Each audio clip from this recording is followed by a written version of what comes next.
All right. Good morning, everyone. So, I do not understand why my mouse decides to go crazy. Okay. Let me pull this up.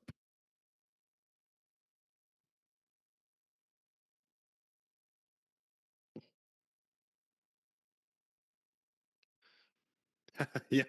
Thank you for coming. We're not having today. No, it's more like a just thank you for being here slide. Less of a thank you, it's over slide. But I see what you're talking about. Okay. So, same as yesterday. Today, we are going to be exploring three different client types. And again, I want to reiterate that the six client types I'm going over, we're moving through the material somewhat quickly. And within each of these individuals, there's maybe two or three, even, more subcategories of those that one could really get into. My hope is that you scratch the surface and you understand that commercial inspections far exceeds just the due diligence period of people purchasing and selling property.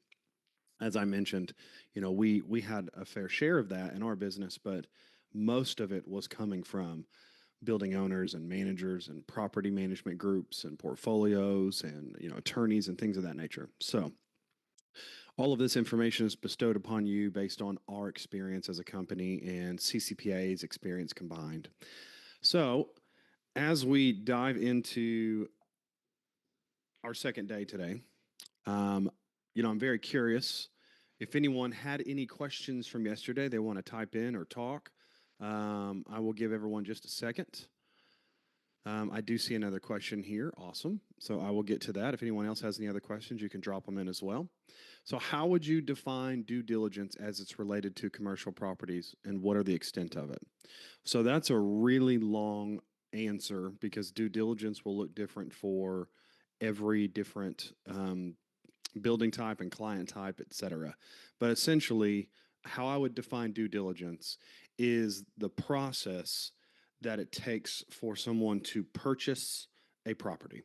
Okay, that's why I'm referring to it. Because you can use due diligence in other terms, right? Like if I call a client before an inspection proposal, I'm doing my due diligence by asking them the proper questions to put a proposal together. But when I use due diligence in this course, we're speaking of the purchase and sale process of commercial real estate, or CRE as shortened.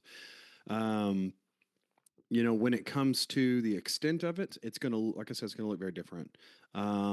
It's it's not as it's structured, but it's not as structured as say residential would be. So if anyone's ever purchased a house, you put an offer in, offer gets accepted, you usually get 10 to 15 days to do an inspection, and then they have so long to fix those inspection needs, and then you're just waiting on the bank and underwriting. And it could take 30 to 90 days, depending upon what it is. For commercial, there's so much nuance that goes into it. Um, it's something that eventually we will create some courses on just understanding the due diligence process and all the players. It's on our pipeline, but be on the lookout for that. But that is a good question. So define due diligence. It's just the purchasing process of CRE as I explain it. Um, if you want to know more about due diligence, you can always you can look up CCIM. We talked about that yesterday, and they have free resources online to help you better understand the sale process of commercial real estate. That's what most of the CCIM coursework is helping commercial brokers understand, how to move through the process more fluidly. So hopefully that helps. Any other questions before we get started?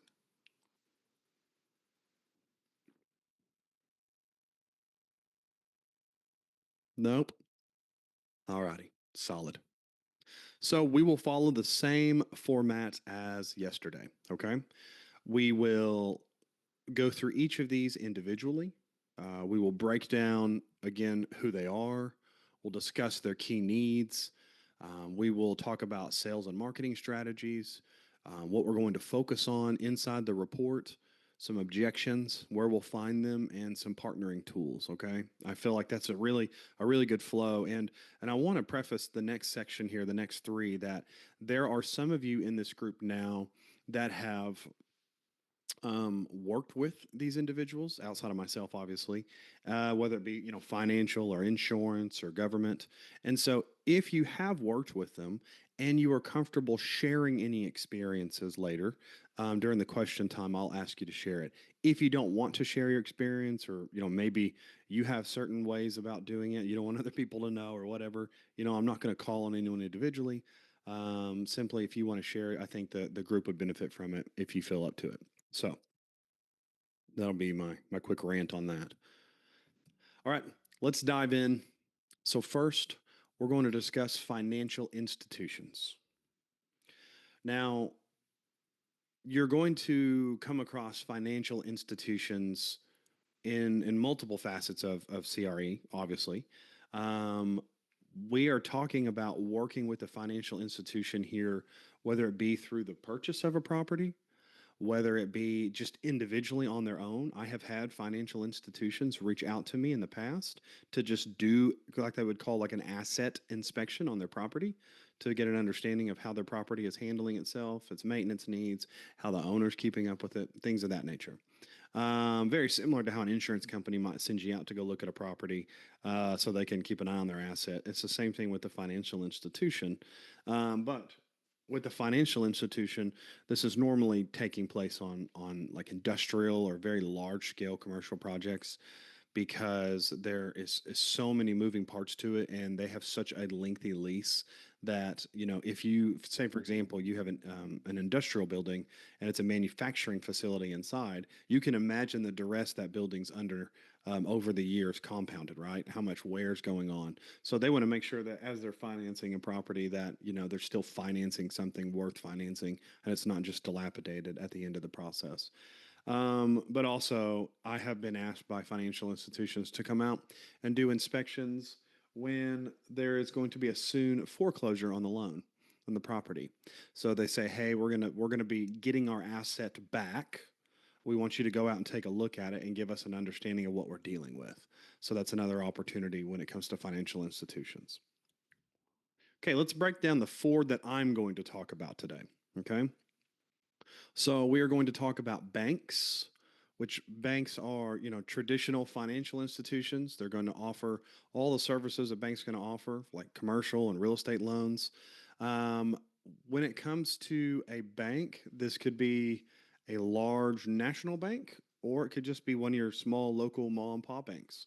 Um, as long as it's FDIC approved, then in my book, it's considered a bank. And so when I'm talking about banks, I'm talking about all different types. I'm not talking about, say, like a large Bank of America or a large Merrill Lynch.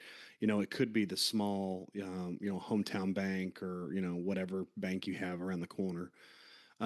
Credit unions, these are going to be member owned financial institutions. So they're going to provide the same things that banks do often, but of course, it's going to be a little more personalized, more competitive rates. So if you've ever used a credit union, you may have used them to purchase a home or car with a better interest rate. They're a little more structured, but they're easier to get in and out of and deal with. I have found that credit unions are easier to work with than actual bank conglomerates on the inspection side as well. Not just on the lending side, but doing what we do as inspectors. Then you have what we call hard money lenders. So these are going to be private individuals or companies, and they're going to offer, especially in the CRE space, short term, high interest loans based on the value of the property rather than what the borrower's credit worthiness is. So we have come across some hard money lending small companies. It's usually like two or three investors that get together and they want to provide hard money immediately for someone to get into a property and flip it. But they are utilizing us very similar to someone who's just purchasing a property. They want us to go out and look at that property before they give any lending on it. But it's very similar to if someone was just buying it outright as a client. It's not going to be any different. The banks and the credit unions and the mortgage brokers, they're going to be a little different, and we'll talk about what their needs are going to be.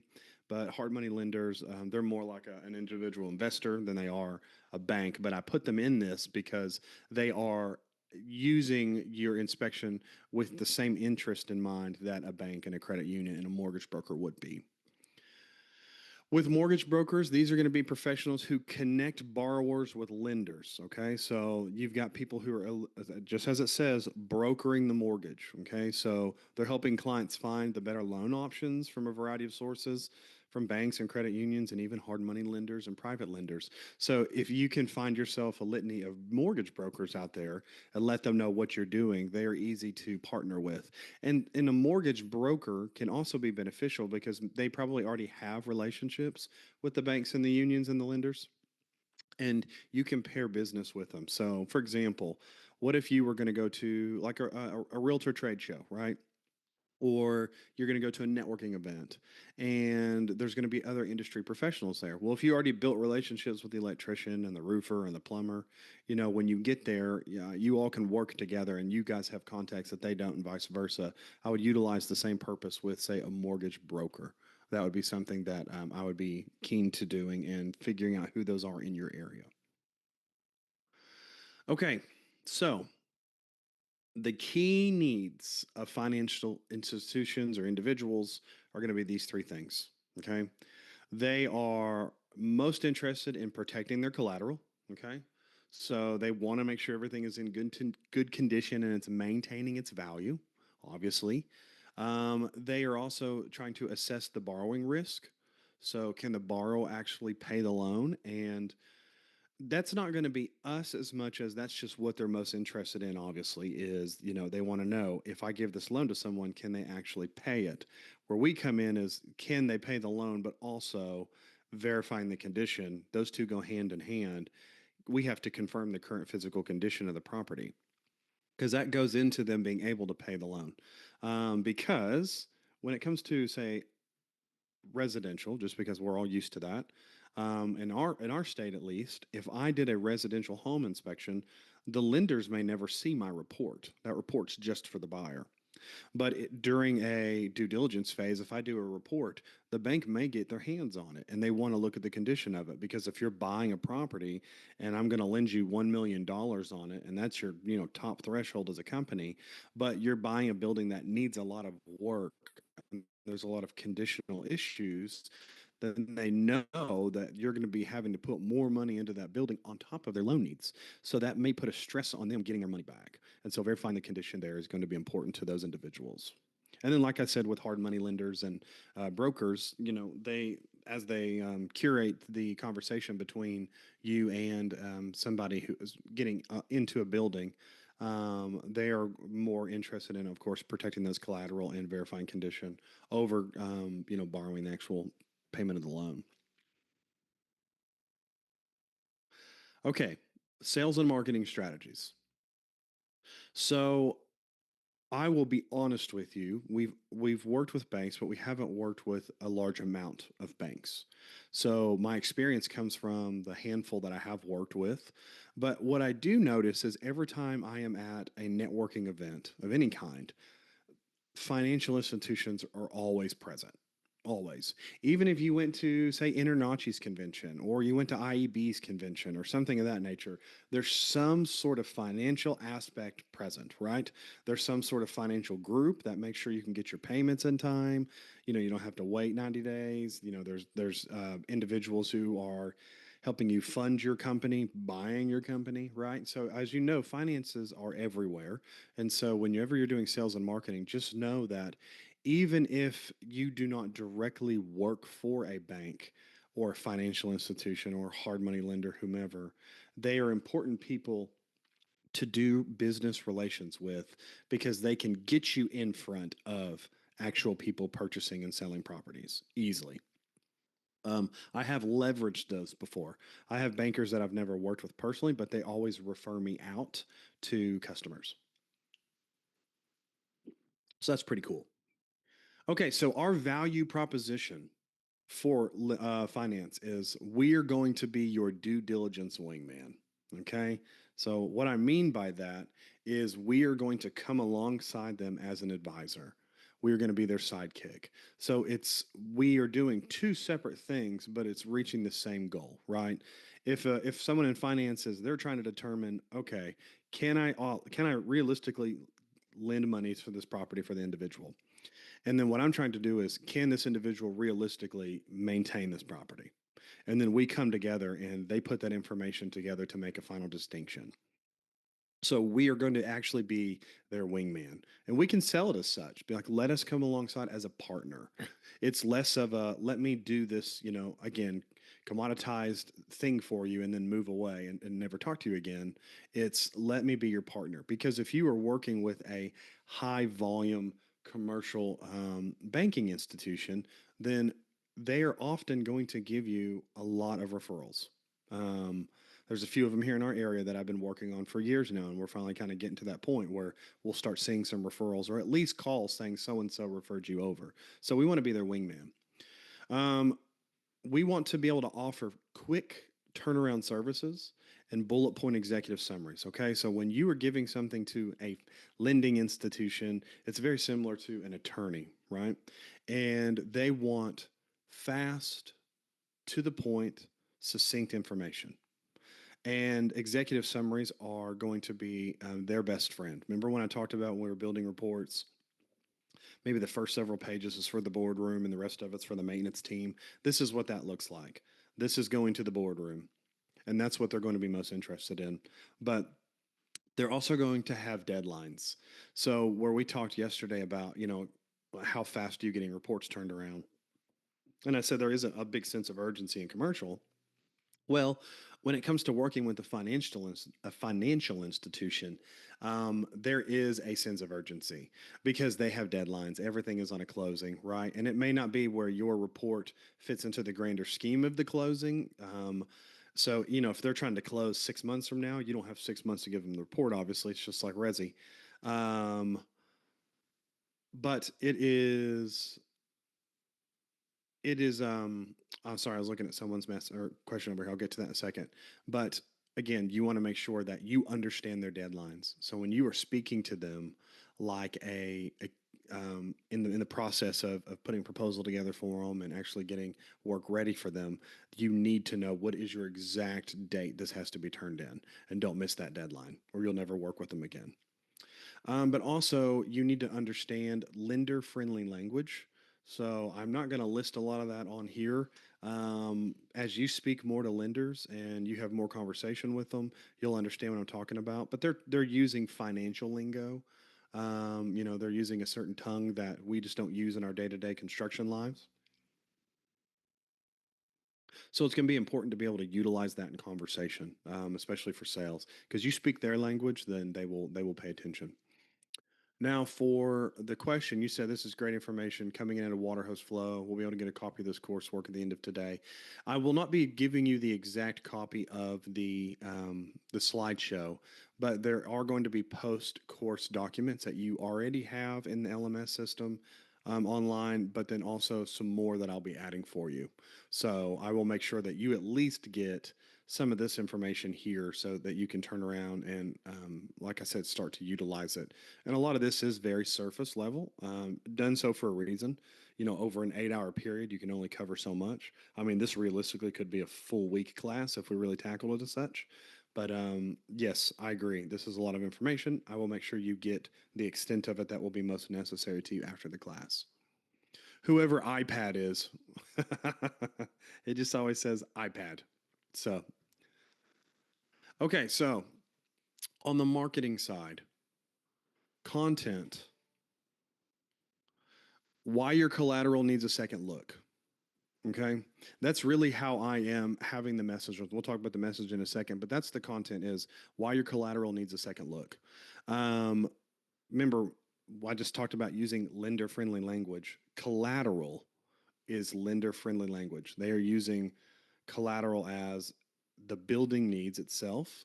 We are the person who is going to be able to provide more clarity and more substance during the process as they're selling or buying a property. So that's what we're going to be able to bring to them. Why your collateral needs a second look. The marketing channels that you will probably utilize best are going to be business to business mailers. I know a lot of mailers aren't the best option. Sometimes just spending a lot of money on some print material and shooting it out through the mail, hoping someone gets it, A/B testing and putting certain things on it to hope that, somebody is actually not throwing it away as soon as they get it. But I have been told by banking institutions that they actually look at their mail. So if you are sending mail to one of the presidents or someone in charge or someone in lending, whatever that looks like, then likely they will at least get their eyes on it. I don't know if they'll do anything with it, but they're going to be looking at it more so than, say a building owner, if you're trying to send a proposal and something like that to them through the mail, it's just not going to work out. Not on big companies. You may, on the small little guy or little girl running a business, they may look at your mail, but mailers for financial institutions, I have been told, are successful. There are going to be financial conferences, just like any conference, and there are going to be even further commercial real estate financial conferences. So I know that our local real estate chapter that heavily focuses on commercial, twice a year, they get together and they have a conference here in town. And their conference, and they do the same thing in other areas of our state, and they discuss finances, they discuss upcoming trends in commercial real estate. They discuss capital, ongoing projects around the city, and it's a really cool meeting. I've only got to go to one of them. I'm hoping to go to some more this year. But those kind of conferences are great because they're small scale.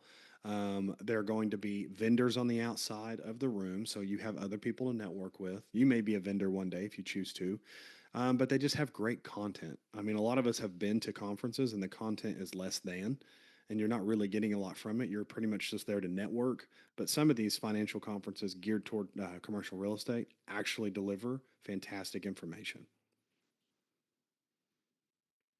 Up again is LinkedIn. Um, Again, I have to admit, I don't use LinkedIn well, but I know that LinkedIn has the power to be, at this point, probably one of the most beneficial social media tools that you could be utilizing in commercial real estate and inspections because it just gives you a large amount of population to sift through. And because it is business oriented, you really get to understand who this individual is, what they're currently doing, where they've come from, etc. So, same with lending, use it for LinkedIn. And I'll be honest with you, if you're going directly after, say, a business owner on LinkedIn, that may not be as successful initially. But LinkedIn is a great networking tool. So if you're going after financial institutions or insurance agents or whatever that looks like, as we'll talk about a little bit, then LinkedIn's great for that because you really can connect with people and discuss strategy. I've already have people reaching out to me all the time that are a local lender, an insurance agent saying, "Hey, I see that you do commercial inspections. That's great. I work in commercial. I would love to pair business with you, or at least see what that looks like."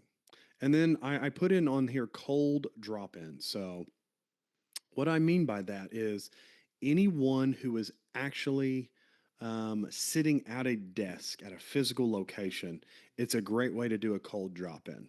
So if you have maybe, Michael yesterday was talking about having some curated material like a brochure or something that you have. If you take something like that and you clip a business card to it, and you just drop in on some of these lenders while they're at their office, because that's where they're going to be. Most everyone now is back in the office, especially on large scale, like commercial and things of that nature. They're going to be at the office. You can drop in and give them something, and you may not get to physically give it to them, right? It's one of those things. If it's a small hometown bank, as soon as you walk in the front door, you can see all the lenders, you can see everybody sitting there, and you can see their name placard and go, "Oh, there's so and so. I'm going to go over, knock on the window, and see if I can drop them something, just say hi." But in a big bank, like if you walk into Bank of America here in downtown Tulsa, none of their offices are available to you. They have got a front desk security guard, and you have to have an appointment to go back up the elevator. I think the elevator only lets you up one floor when there's 20 floors. So, cold drop ins may work if it's in a small institution. If it's a big one and you have a front desk person who is the gatekeeper, they will at least deliver your stuff to them or put it in their mailbox for you. So it won't get tossed at the front desk. They'll at least try to move it on. And then that gives you an opportunity to follow up later if you didn't get to talk to them. But I think cold drop ins are great. And we'll talk about that again with insurance too and at government agencies where if they're sitting at a desk and they're in a physical location, sometimes it's great to just drop in. We didn't really talk about cold drop ins with buyer or with building owners and such because it really depends on the building type, right?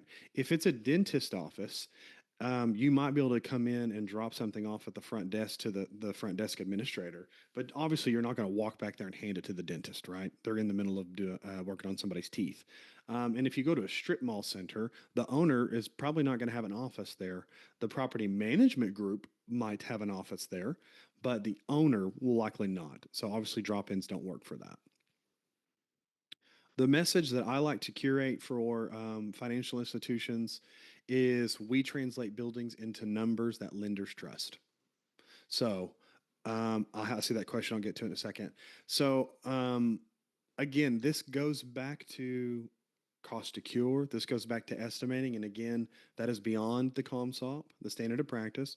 But I believe understanding baseline estimating or how systems, how much they cost or their life expectancy is important when you're working with these type of individuals. If a bank has reached out to me and they want hard numbers, then I'll bring in third-party individuals to provide those hard numbers for me, and then I will put those together and in a cost to cure report.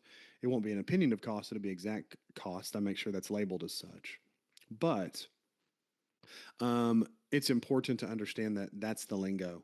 It's finance. They work in finance. So we translate buildings into numbers lenders trust. That's a great tagline. It's something that I have used, and I think it's helpful. Because again, that kind of goes back over to that lender friendly language, right? When you're working in finance and you understand their lingo, that's what we're doing there. And when we say we translate buildings into numbers lenders can trust, they don't understand commercial building. If they look at it, we look at it from a standpoint of this is a structural thing with operating systems on the inside of it. We get that, but we don't walk up to a building and immediately think numbers. That's what the bank's doing. But if you can take your mindset and then translate it into numbers, then it is a great selling point to work with financial institutions. And I'll be honest with you, working with them could look in different capacities. Some of you have may have been asked to go do, a drive-by and take a few pictures for a property and send it in for a couple $100s. Some of you may have been asked to do a full blown out, PCA, a property condition assessment for a bank who is going through, a default loan, like I said about earlier. Um, there's several ways that a banking financial institution could utilize you.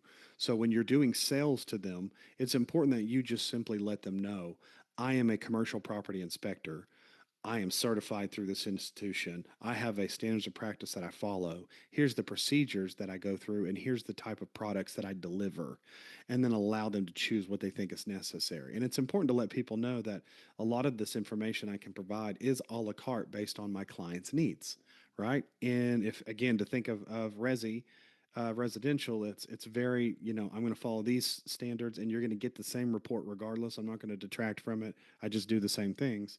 In commercial, you have to be comfortable having conversations with them that says, I don't need you to look at the roof. I don't need you to look at the parking lot. I just want you to look at the HVAC and electrical systems and life safety or whatever that is. Okay, let's pop to these questions. How do you narrow down to whom do you need to drop materials for? That's a good question. So let's go back to say LinkedIn for a second, okay? If I am looking, and we'll keep the banking institution small. So a small institution. So for example, we have what they call Bank of Oklahoma here in Oklahoma, but it's also Bank of Arkansas, Bank of Texas, same group, but it's called Bank of Oklahoma here. I can walk into a Bank of Oklahoma and there's no front desk person. It's just your tellers and then glass front offices where you can see all the individual lenders and such around you. And they have a main corporate office where, say, the president is and the higher level executives, but most of the lending officers and such are accessible. So, what I might do is I may get on LinkedIn through Bank of Oklahoma or just a simple Google search or throw it into ChatGPT or whatever you want to do your search through and just simply ask, I want to find all of the commercial lenders who obviously, when I say commercial, that are doing commercial real estate. And once I find that search, I'll look for numbers and I'll figure out which office they're in. And then if I know which office they're in and I can look that office up and see, oh, that's an office I can just walk into, then you might be able to pop in there and see them sitting at their desk. Now, you have to be able to have a conversation that is formal but brief. You don't want to just knock on the window and stumble around and say, "Hi, I'm Lance. I'm with so and so. Let me give you my pitch really quick." They don't have time for your pitch. You're interrupting their workday. So it may be possible for you to get their email um, or their phone number. Banking institutions usually provide email and phone number on their website. So maybe get their email, shoot them an email and say, "Hey, I'm Lance with, so and so. I'm going to be popping into your office on Friday. I have a little bit of information I'd love to drop off to you and meet you. Would that be okay?" And if they respond and say, "Sure," then plan to be there. And if they say no, then say, "Okay, well, can I at least email you that information that I would have dropped off to you?" That would be the sales funnel for that. And then if you give them that information, then you can call them back or follow up with them and get an email. But I have found that most of those individuals at smaller banks are welcoming you to just come in for a second. And a lot of them have coffee and stuff out in the lobby. So, I mean, go out and grab a cup of coffee and go in there and say, "Hey, can I sit down for 5 minutes of your time? We talk through email or whatever." However, you want to do a cold drop in or do a pre cold email and then drop in. Um, that's the best way to do it. And again, if they just have a front desk person, I would give the front desk person the information and then immediately email them and say, "Hey, I dropped off some information to Nancy at the front desk. I would love for you to take a look at it. It's just explaining our services." And I think they would align with what you were doing in the Banking Institute. I'll follow up with you later. That's it. Put it in your CRM and move on and hit them again later. So, Jeff, you asked, are you utilizing RS means or some other table when putting numbers on paper for lenders? And do you reference your source when providing this to lenders? Yes. Jeff, you should show up to my cost to cure class on July 1st, and that will break that entire thing down for you. In summation, to make it short, yes, I use, and we talk about this on our website, on CCPA's website. You can use RS Means or Marshall and Swift. There's several other options for you. But if you're wanting to talk about really putting table numbers together, then our cost to cure class is the one for that. I won't detract from this class for that, but that very question is a pillar of what we're doing over on that course. And we also have an article discussing cost to cure as well on the ccpa.org website. So you should be able to pull that up and take a quick look at it. But to answer your question, I do utilize it. Awesome. Then we'll see you up for it. Okay, so let's talk about reporting needs. Okay. Honestly, if you were putting a report together for a lending institution, less is more. Okay. They are not going to care for going through an extremely lengthy report, some long engineering type document. They, again, what I told you is what I tell you, they want fast turnaround services and bullet point executive summaries. Okay. So they want the information as easily consumable as possible because you have to realize that your information, especially if it's being used in a situation, as I mentioned, where someone's defaulting on a loan and you're looking at the property so they can determine something, that's going to go through. That's going to go through your lender. That's going to go through underwriting. That may go through a board. That's going to go to several people. So they just need to be able to look at it and be quick with it. So let's talk about 5 things I think would be best on their report. They are interested in collateral summary. So confirming the asset integrity. So, for example, if you're able to make um, maintenance sheets, if you're able to make, here's all the HVAC equipment, here's all the water tanks, here's all the electrical panels, et cetera, et cetera. And here's the ages of them, here's what they're utilizing, here's a, remaining useful life. Those are things that they are going to be very important to them because they like to see big picture, a lot of data. If as long as it's organized, they're gonna take it and love it. They are going to care about structural soundness, right? So you really need to emphasize the foundation, the roof, the envelope, the sub and the so if you're looking at foundation, that's not just the ground, right? That's the structure of the property, that's the roof, that's everything connected all the way to the ground upward. They're interested in that. They're not interested in beautifying anything. They just want to make sure, is this building going to be standing in 30 years when we put a loan on it, right? Um, because it's one of those things where I have seen a multitude of lending fall through in commercial because the building structure and envelope is in poor condition, and they did not give them a way to correct it. They just didn't lend it to them. They just shut it down. I've been told by that's something that's very stringent by lending is structural soundness. So really, really pay attention to that. So when you're putting your report together and you are creating your information, I would recommend probably not giving them one of the basic reports where it just says the roof is asphalt. The parking lot was asphalt. This is asphalt. The overall condition, good. They're probably going to want some sort of summary. So in those sections, right, if you have, so foundation, roof, envelope, I have that all in one section on my report. It's just called structure. It's a sub and superstructure is what it is. And it discusses all three of these things. So I may have the foundation and I may simply say the foundation was observed to be whatever. The condition of it on the day of the inspection was this. This is what I was able to see. This is what I couldn't see. Same with the roof, same with the envelope, same with the siding, the cladding. That's how I would discuss it. It's not going to be a let's just give them a little bullet list of this is all the stuff that's there. As we like to see on reports now, I would summarize things. Um, these are the type of reports that I have created in Word because the report writing softwares I've used couldn't quite put together what I wanted to. So, because I want to put a lot of tables in it and things of that nature, some of the report writing systems are not able to put things over into PDF version very well just because coding is very difficult. So, that is going to be, up to you how you deliver it. So, number three, risk of immediate CapEx. What could require large unplanned investments? So, you need to be able to, again, back up to collateral summary. We need to be able to understand life expectancy of systems to the best of your ability. Because if you see something where a rooftop unit is good for 15 years, and as the standpoint of looking at it on the day of the inspection, it realistically looks like it has 4 years left. You want to be able to put that in the report and stating that 30 rooftop units were observed. Here's their information, and 50% of those appear to be at this age of manufacturing. And based on industry standards, it's recommended that in the next 4 years, at least 50% of these units be evaluated for replacement. Whatever you want to call it, again, summarizing things and giving it to them in that nature. But they want that risk. So it's one thing to say, today, everything looks fine. Today is okay for the buyer. It's not fine for the lending institution, right? When they have to put money on it for 30 years or more, they want to know what's going to happen over, the next several years. So as much as you can put together large unplanned investment needs, large CapEx stuff, OpEx stuff, then you're going to be beneficial to the banks.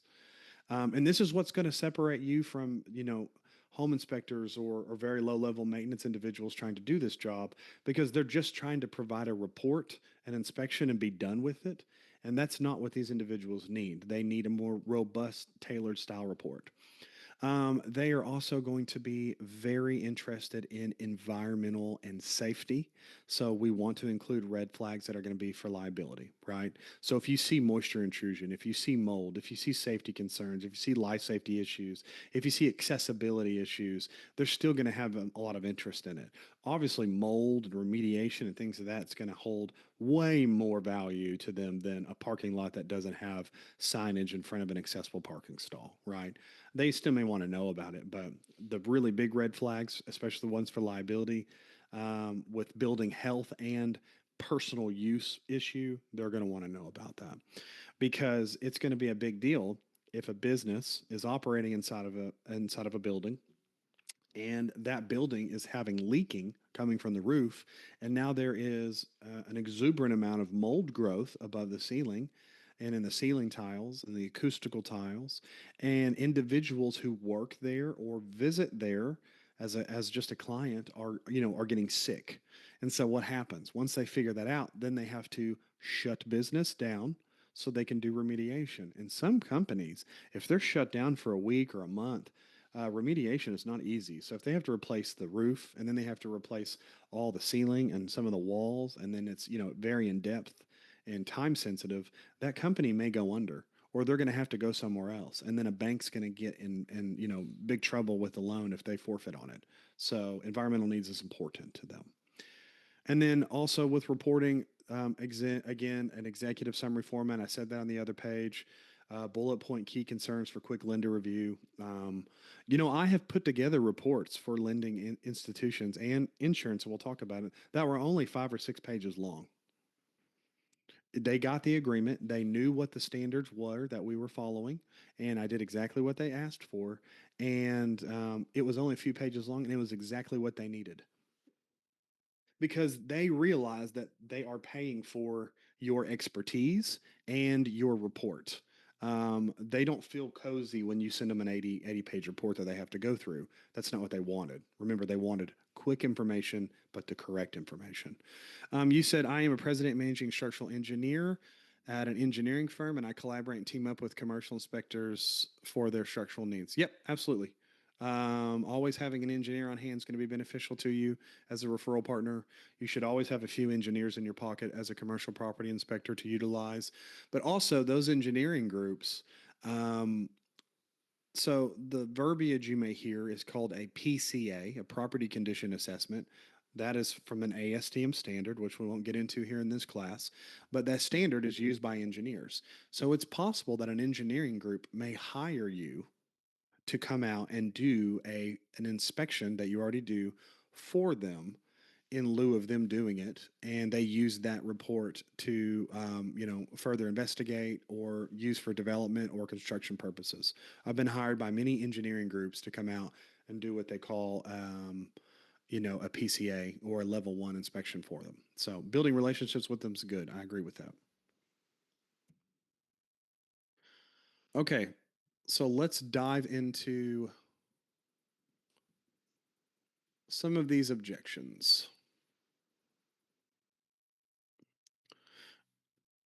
And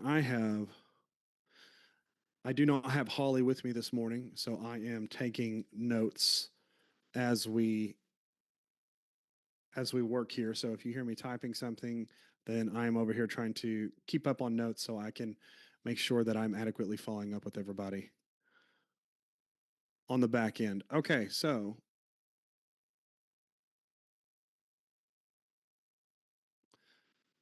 does anyone having while I'm pulling this up, does anyone have any questions before I get into objections? Even you said earlier that this is good information, but it's a fire hose flow. Was there anything that you wanted me to stop and go back to and re-explain again in this area? Because I'm happy to do that for you if necessary.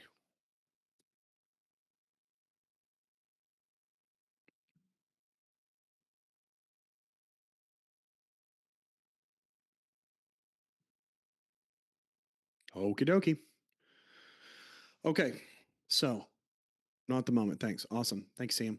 Okay, so let's talk about some common objections. Okay, so objection one: we use appraisals. We don't need physical inspections. We all know what appraisals are, and we know that they are nothing like a physical inspection. So I always tell them, appraisals estimate value, but inspections assess risk. We identify physical defects, violations, and deferred maintenance that appraisers may overlook because that's not what they're looking for. And these things could impact the asset performance. Now, this is something that might be used by a hard money lender or someone who's trying to move through the process very quickly. A big banking institution is going to understand the difference between an appraisal and an inspection or an assessment. Um, and some of them require both. So if you're working with, say, like Fannie Mae or, what are they all? Sally Mae, Fannie Mae, whatever they called. You know what I'm talking about. A lot of them require um, a PCA with an engineering stamp on it. Fannie Mae, Freddie Mac. Thank you, Mike. As you can see, I haven't finished my first cup. Yeah, Fannie Mae, Freddie Mac, the FMs, they require specific inspections for some of their properties. And so building relationships with groups like that would be to your benefit as well. Figuring out who does those type of loan processes in your area could be to your benefit. And that's just getting your name on a list. And we'll talk about getting your names on the list later with government. But those type of entities require a certain PCA. They require a certain engineering stamp. And to Naneem's point, I may do the initial inspection, but I can have an engineer stamp it for me after they review it because they'll add some more to it. So that's always a possibility when pairing business with an engineering and a structural group as well. But we use appraisals. We don't need physical inspections. Remember to let them know that an appraisal is estimating value while an inspection is assessing risk. And that's a great tagline too. That's something that you can say if in general is, you need an appraisal to estimate the value. You find importance in having an appraisal. It's important that you want to have an inspection to assess risk as well. That's a whole sales platform that you can go off of. Okay, we've never had an asset default from condition issues. Okay, we've never had an asset default from condition issues. What I mean by that is we've never had an asset go back on the loan. We've never had issues with the loan because the condition of the property, meaning we lended on it. They've never had any issues or brought any issues to us. So therefore, the loan's still fine. I don't care how the building's going. Okay. I always say something like, you know what? That's awesome. That's awesome that nothing has defaulted for you guys, but risk management is about preventing the first one from occurring. So, condition related loss is rising due to aging infrastructure and climate volatility. I want you to stay ahead of that. So, if you even just say to them, I understand that you've never had assets default, and that is awesome for you. But what is your risk management plan if something were to happen? That could even be a question. Sometimes a rebuttal is a question more than it is, an actual statement. The same with the other one. We use appraisals, but we don't need physical inspections. What could you say simply? I understand that appraisals estimate value, but what are you doing to mitigate and assess risk? Right? What are you doing to prevent risk? That's the biggest thing with financial institutions that you're asking them in questions and any sort of objection. Like we already have an internal staff for due diligence, which is possible. Some of these lending institutions may have an inspector on staff that goes around and walks and just does the inspections for all the new commercial properties. But again, this goes back to what we said yesterday. We support, not replace your team. So, our standardized data and our condition reports help your staff prioritize loans and catch red flags and reduce underwriting time. We're not coming in to take over what you're doing, we're coming in to supplement it. And this really works when you fully understand what they're actually doing for their due diligence. I know some lending institutions, some hard money lenders that do large commercial projects have their own property inspector that do similar things to us that just fly around and do these inspections on these properties, and it's a robust inspection. Those are always opportunities to contract and do those things for you as well. If they don't want to fly someone out, they may find you in your state and utilize you.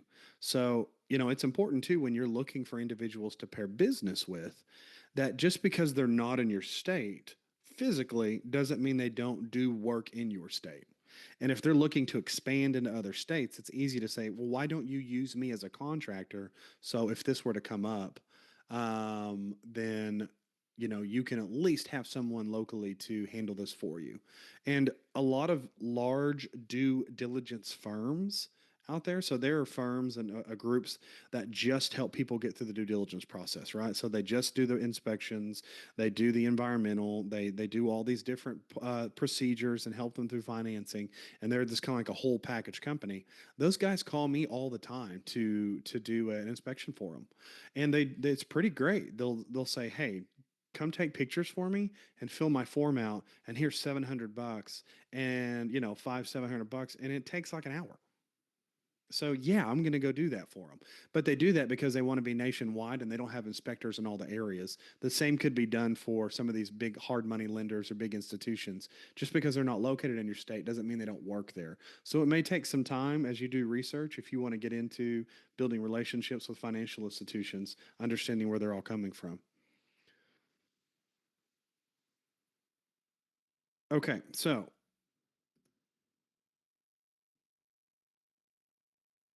if you guys want to, he wrote something over in the webinar chat. You guys can read that if you'd like to. I'm not going to read that, but I got a gist of what he's saying. Okay, so where are we going to find them? Obviously, like I said, you can just straight up walk into a bank and find them. A Google search is going to be helpful to you as well here. Obviously, you can just look for banking institutions that do commercial on Google, or again, you can drop that into ChatGPT and it'll tell you and give you a list of them. That'll at least start your research. But there are some other ways to do it. So you have something called Bank Prospector. I've never personally used Bank Prospector, but I did find it for this course and looked at it, and it looks to be a robust little system. So what it does is it finds banks and credit unions and lenders active in commercial real estate lending. So it's going to be a more to the point research tool for you if you're just looking for these individuals to pair business with. And again, a lot of these may not be giving you active inspections, but they're great referral partners, right? You're networking with them. So even if you're going it from that standpoint of sales and marketing, I would certainly still build a relationship with them. You have PitchBook, so that targets private equity and investment firms. Personally, I have not used PitchBook, but this recommendation was given to me by commercial investors because they use it to look for private equity. So remember when I was talking about mortgage brokers and they are just helping people find, lending for their projects and et cetera. PitchBook is something like that. If I'm a large private equity firm and I have money, you can go onto a place like PitchBook and you can find them and pitch your ideas to them, and they will say yay or nay to it, or have further conversation. That's why it's called pitch book, or if you've ever heard of the term pitch deck. That's your essentially your white cards that you take into a meeting and you have all your interesting points on it and topics. So it's kind of cool if you're looking for a private equity or investment firm.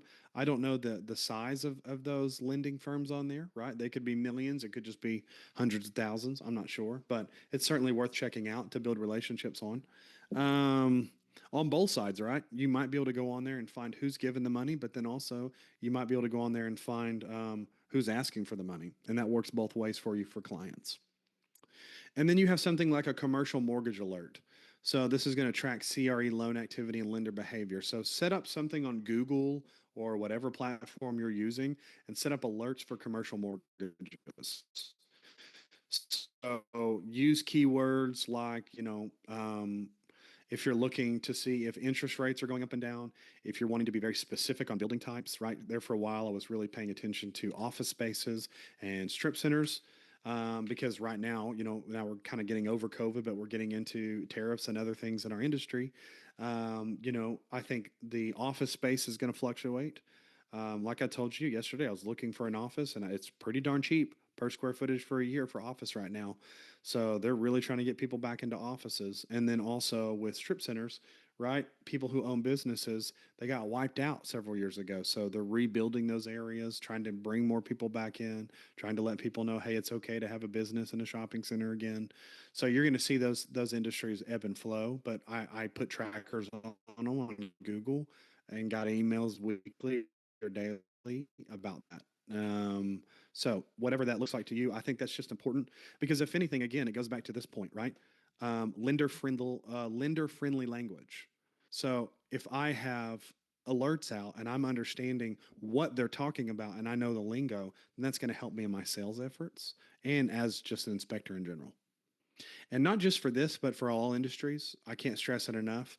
I could have put this on all of them, but I left it for mortgage alerts because there seems to be mortgage news every week when it comes to real estate because it's a hot commodity to talk about.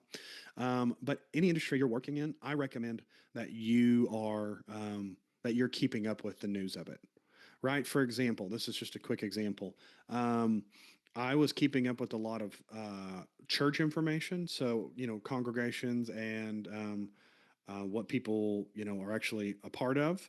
And, a couple years ago, several church organizations, affiliations separated. So like Presbyterian separated, Methodist separated. So what does that mean to me? That means that some of those individuals, as they separate from what they were, they might be looking for a new building or figuring something out what they're building now. So that might be a way to hop in there and not say, hey, it looks like you've separated. Oops. How can I be helpful? Right. But just say something simple as this is what I do. And you insert it at the right time and get it on their mind. I did that and we were able to get a church inspection because they had to move buildings because they were no longer associated with the Methodist church. They were individual now, but they couldn't keep that building. So they ended up going to another building and they utilized us for their services. And I emailed them at the right time. So think of it that putting up alerts for just about anything is going to be helpful, but especially for banking. Lots of banking alerts to be had. Okay, some partner referral situations.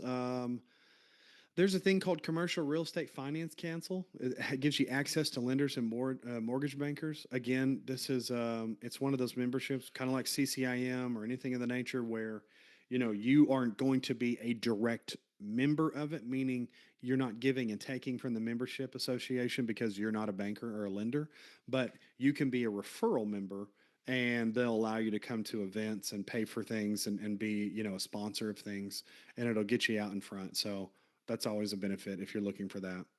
And then there's always things like mortgage bankers associations. And they're always going to have events. They have member directories. So, again, getting your name on directories for these organizations is important. If anything, you just need to be found. And a lot of them may not be Googling because they are a membership or an association based group. They're going to stay within their membership and association. So, for example, with say the apartment association,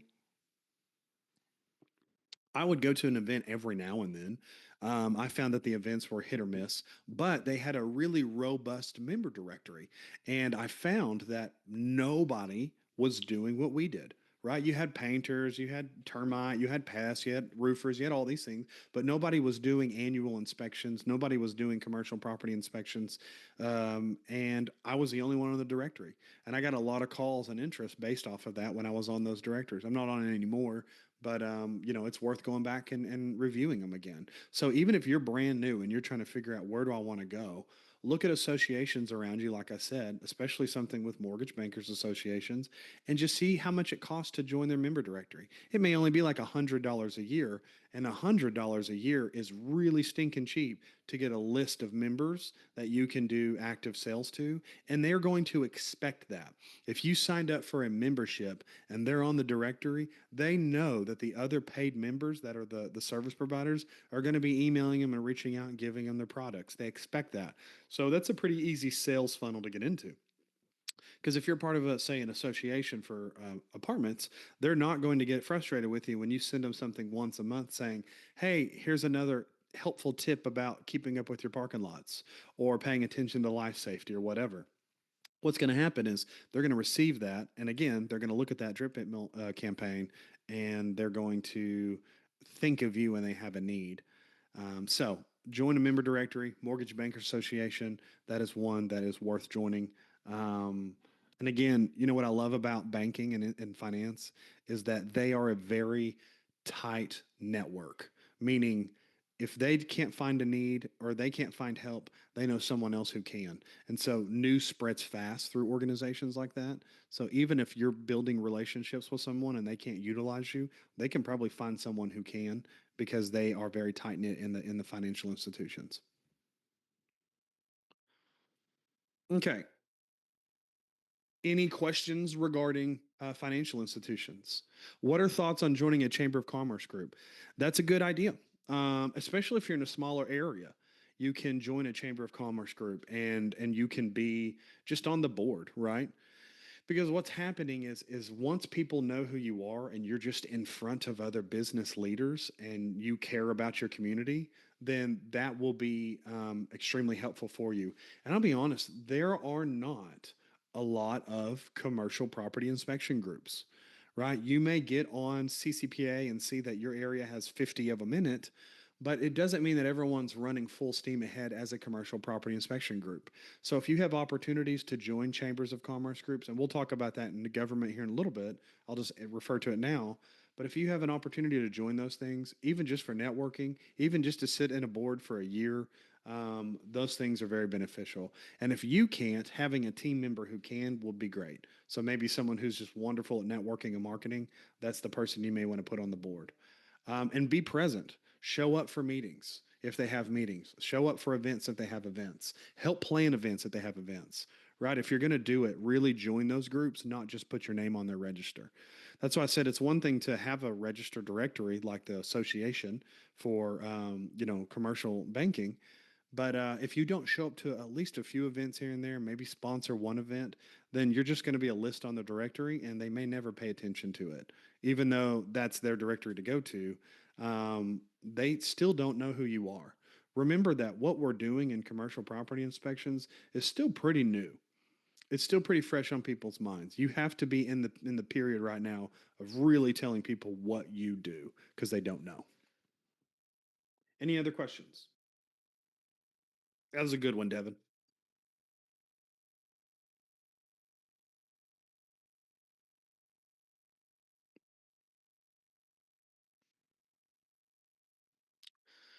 True. My first commercial came from a lender in New York. I still get periodic hits from them. Absolutely. Yep. Yeah. I mean, and if anything, you know, I hate to keep making the transition between residential to commercial, but I came from that world over here. Some of you come from maintenance, some of you come from a project management background, so this may not hold weight for you. But when I was, over in residential, I made it a point to not really go after a lot of real estate agents, but I went after a lot of the other categories. So I went after lenders. I went after insurance professionals, right? I went after roofers and electricians and plumbers because I wanted everyone involved to know who I was and have trust in me. On the commercial side, people are looking at me as an advisor and less as just an inspector. Because unfortunately, over on the residential side, right, inspectors are looked down on. You know what I mean? We kind of feel like the lowest common denominator. But in commercial, people really expect us to bring knowledge and a range of understanding that they need to make a business decision. And we are held with higher regard, especially if you treat yourself as such. So make sure that you are building relationships with lenders and individuals like this because it's not like hey, I just happen to do inspections, use me if you can. It's, hey, I'm just an integral part of this process as you are. um, let's build relationships together so we can help our clients. That holds a lot of weight. And when you throw around your hat in the rink and you tell people how important you are and what you're doing is important, people will listen in this space. I have seen it to be true. Sam, if you don't mind, what was your first commercial job you did?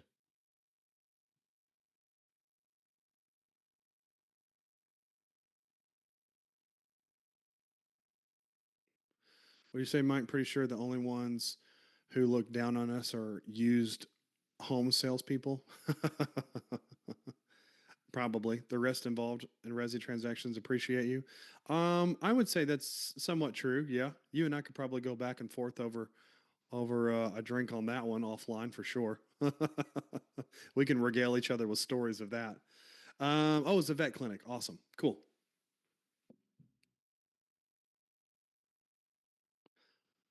Okay.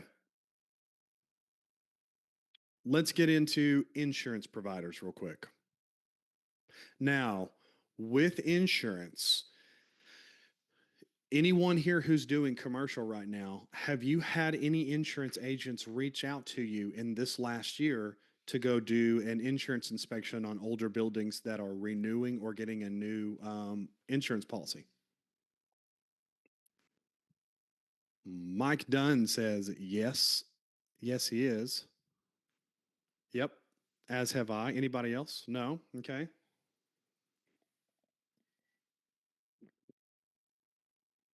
So insurance agents right now, not as much as I'd like. Gotcha. So we got pretty hooked up with an insurance company in the areas that we work in. One, we were just passed over to them by brokers, and I didn't know that insurance was doing this at the time. It's only grown from there. But insurance companies were calling us because if people had a building 30 years or older and they were getting their or they're getting insurance policy renewed or they were doing a new policy, they were requiring them to have an inspection done. And the inspection is really simple. It was just roof, electrical, mechanical, and plumbing and life safety. Or they may ask you to do one more than the other. They may say they just redid the roof, so don't worry about it. Just do MEP and life safety. And they only want a representative amount of everything. They just want kind of a snapshot. They're not really wanting some massive report. But I charge the same for it because it's the client who's paying for it, not the insurance company. Anytime I've ever done inspections through an insurance provider, the majority of the time, their client is the one paying for it, not them. I've had some insurance providers reach out to me and have them pay for an inspection, but it was a very particular inspection type. Most of them, they're just saying that it's through the client. So pay close attention to when you're building relationships with insurance providers, because if you've ever been to a networking event or you sat at a networking group table, insurance is always there, right? I don't care what you're a part of, what you're doing. There's an insurance agent that's at every single event. If you're at home inspection events, there's insurance agents there. If you're at commercial inspection events, there's insurance agents there. If you're at just a commercial real estate convention, there is a lot of insurance there. So build a lot of relationships with insurance providers. But I would not build relationships with every single insurance provider. I would really look for the ones who are spread all over the place. The ones, Devin, who are on the Chamber of Commerce, the ones who have a billboard outside, the ones who seem to be really active, because those are the ones who are going to get you in front of more individuals and vice versa. It doesn't mean you shouldn't build relationships with everybody, but when it comes to insurance, it's kind of like anything else. They are just highly saturated. If you drive down the street right now, I'll probably find 15 State Farm agents within a 2 mile radius on a straight narrow path, a shotgun path, right? So they're all over the place, but it doesn't mean they all activate the same. So keep that in mind. Um, and later we can have a call and talk about how to do insurance inspections and such. We'll talk about what we can in this here, and I'll give you what I know. Okay, so who are they? Here's the four we're going to talk about. We're going to talk about underwriters. So those are the individuals who work for insurance companies. And when it comes to lending, you don't really get a chance to, really find underwriters out in the wild, right? Underwriters exist in a lending institution, but unless they're at like a curated networking event, they're not really out and about because they're not really the one building a lot of the relationships. They're kind of a third tier person down the row.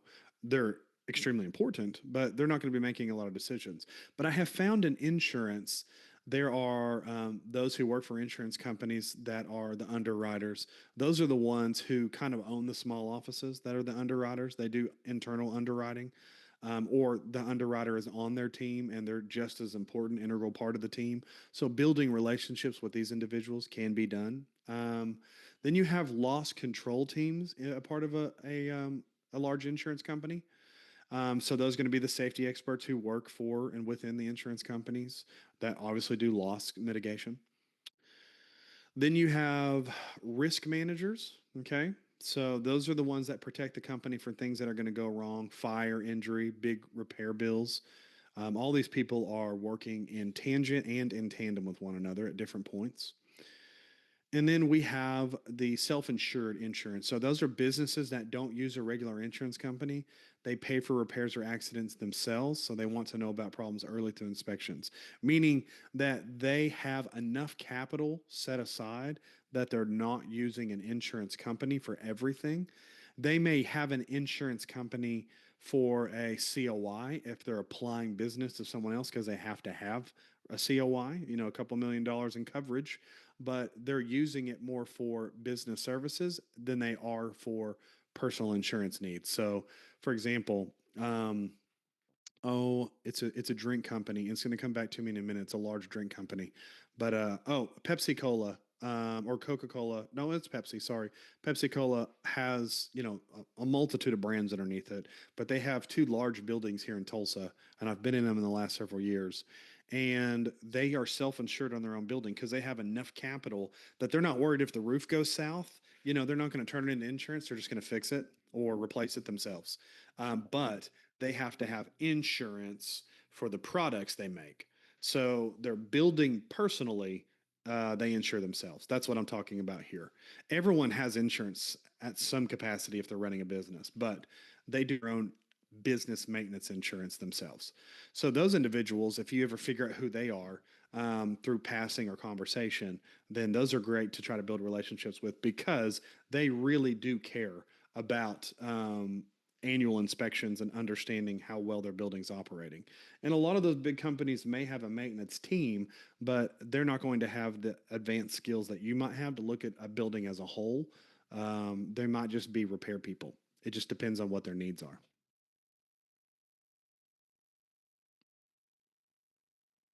And then I will say this too, as we talk about, um, we were talking about self-insured individuals, those type of businesses. I just want to make one note.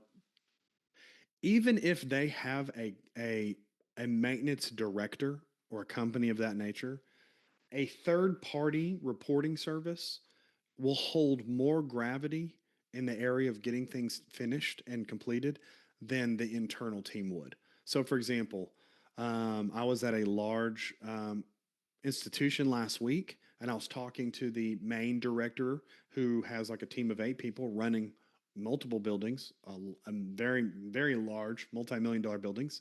And I said, just out of curiosity, how would one contact you to do inspections for them? I said, because you already have a team, you're already doing maintenance. I said, would inspections be of benefit to you and how would one get a hold of you? And he said, well, while I do have my own maintenance team and we keep up with things regularly, you'll still walk around and see that the building has needs.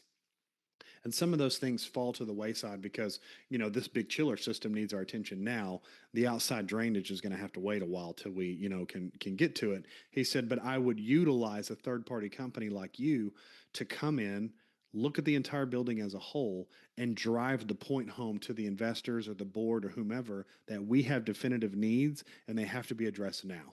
He said, because I've used individuals like that in the past, like an engineering firm, and they would come out and they would do the inspection for me. And I can take that report and say, listen, here's all the things that I have been telling you we need. I need to get them done now. And when an inspection report comes in and it says, yeah, there's bad drainage out in the east side, and that's going to cost maybe X amount of dollars to correct, that starts opening up their eyes and helping them budget plan. And then you have a friend with the maintenance department. So think of that when you're building relationships as well. Okay, especially if they're a self-insured group.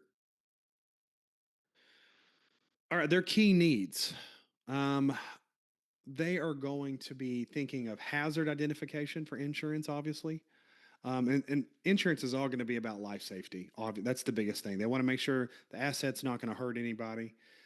So they're identifying hazards. You want to look for danger that's imminent or forthcoming. Okay.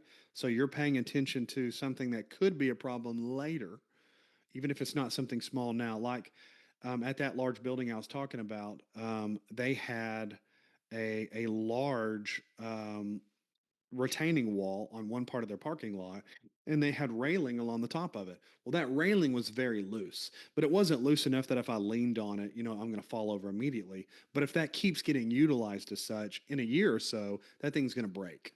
And so that needs to be identified as something to, project and repair down the road. Maybe not immediately, but just know that's going to be a problem. Insurance companies are really interested in you giving them kind of a step by step process of what things are going to look like.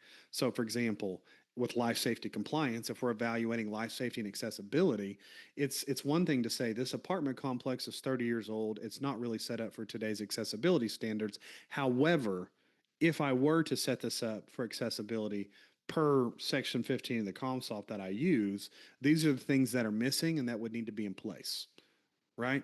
You need to go through and fix these tripping hazards. You need to add accessibility to the doors. You need to have accessible parking aisles. You need to have signage, right? Et cetera, et cetera.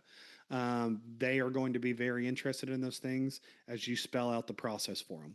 It's not one thing to just, and we'll talk about in the reporting needs, but it's not just one thing to say this parking stall is not accessible. you need to be able to say it's not accessible. Here's why, and here's maybe what could be done to remediate that.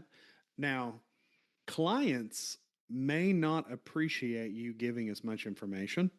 I'll tell you a story. I did an inspection for State Farm, and the client had a building that they were just not taking good care of, and they were having to renew their insurance policy. Well, when I did that inspection and I provided it to State Farm didn't want to insure them anymore based on their building's overview. And I was not, um, I was not defaming the company or the owner of the building. I was not, creating problems. I was just stating the facts of what I found, and I didn't, I wasn't inflammatory in my reporting. It was just straight to the point. And State Farm said, I don't think we're going to insure them going forward based on your reporting. And the client called me irate. They said, I hired you to come do a job for me and you failed me. And I had to kindly explain to them that I only report on what I see the day of the inspection. And based on your inspection, these are issues that you have to address at some point, whether you want to or not. I don't know if they got insured or not. I didn't catch up with them on it. I told them thank you for their service and moved on. But I had to give that information because that's what insurance needed. They needed life safety and accessibility. And this property, although it wasn't necessary at the time, had a lot of life safety and hazards. It needed to be addressed. And then again, liability prevention, immediate and long term needs of buildings and systems. So you might have immediate and long term hazard issues, but also just liability. So the same example that apartment complex, all the HVAC split systems were manufactured in 2001 and they were limping them along and they were in terrible condition and the cladding was in terrible condition. The balconies were about to fall off the wall, just whatever it looks like. I'm trying to look at the building systems as well and let them know what are the long term and immediate needs. Insurance agents need that kind of information. That's why I said you may not be providing them a 40-page report. You might be able to provide them a 10 or less page report that's just saying, here's the immediate needs, here's what we're looking at. I went into 10 units of the multifamily instead of all 200. Here's the 10 units. Here's what was inside of them, summary, etc.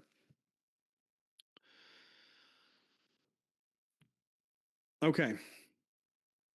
When we're doing sales and marketing to them, they're pretty easy to do sales and marketing to. Honestly, insurance companies are probably one of the easiest on this list to do sales and marketing to. Um, Obviously, the value proposition is we can find any risk before it becomes a claim. That's what we're trying to evaluate for them. That's the proposition.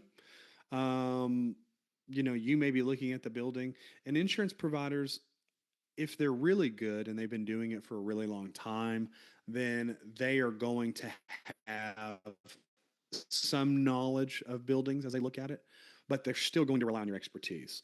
So even if you have an insurance agent who's been doing it for 100 years, they're still going to appreciate the value you provide in your report. So we're finding risk before it becomes a claim. You want to be able to pitch annual inspection packages or high risk asset surveys. So, for example, those are two different things. Let's break those down. If I'm trying to pitch an annual inspection package, I might be able to say, you guys have 100 apartment complexes and office spaces that you insure. Allow me annually, we can break these down into different years. Allow me to go out and do just a quick annual insurance inspection for them. Make sure the property's still in good condition, make sure there's no immediate issues, and I can provide you a small report. And I have done that for some insurance companies. It's a very simple report, very simple inspection. I was probably out there for an hour or less and got the report done within the next hour. And I charged, maybe a grand or a little less. And that was really easy morning. Those are things that you can certainly sell. And as you build relationships with them, this is the kind of stuff that you can ask them to do because they might be bound by a major corporation. So, for example, you have a farmer's agent, right? But they're an independent farmer's agent. They don't work for farmers necessarily.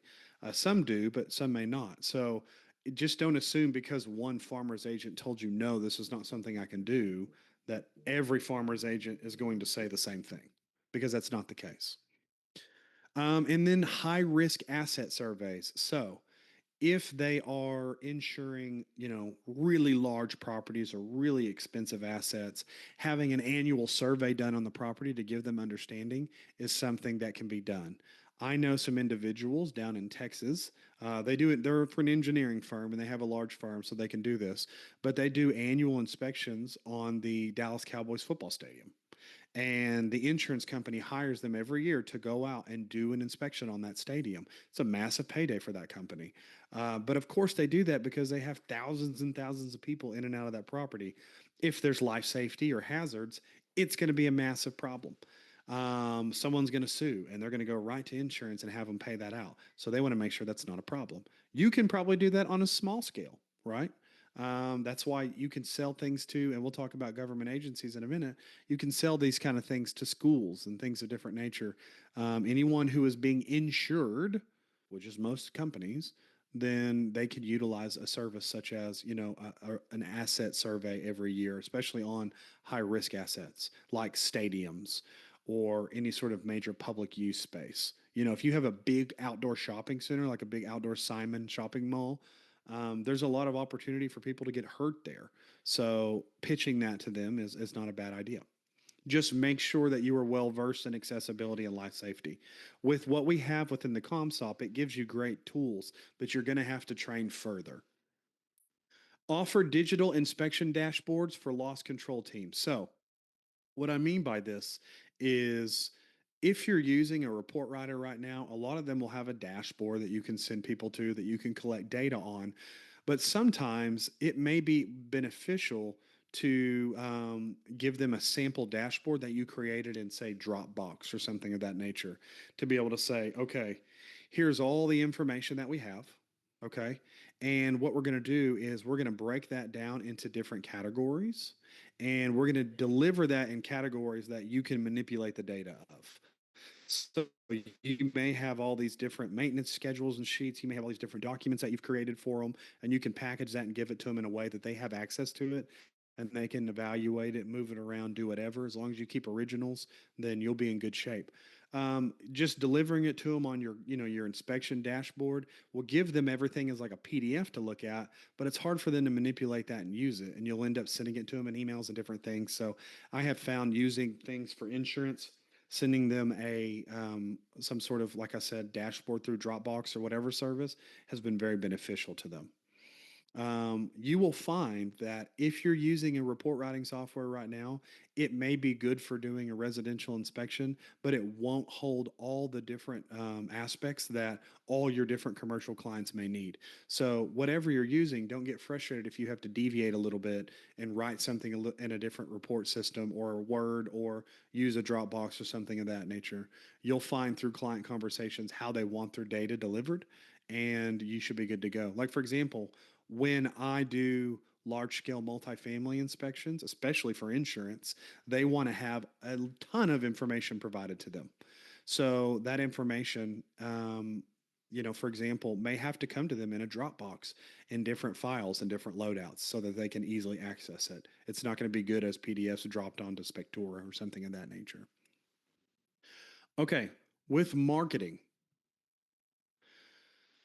some content that you can create for them, a video explaining life safety and accessibility failures could go a long way. Them actually seeing it would be important. So, for example, if you're able to have someone film you and you can walk around, say, a shopping center or a mall or a church or whatever you want to do, whomever you're going after, and just do a simple video explaining, here's common life safety issues, here's common accessibility failures. Something I can do a lot with churches is churches may have a ADA parking spot, but they're not actually ADA compliant. They may have like 20 spots in a row that all have the ADA emblem in them, but they don't have signage, they don't have accessible aisles, they don't have, sidewalk access. So they're not actual accessible aisles or accessible parking spaces.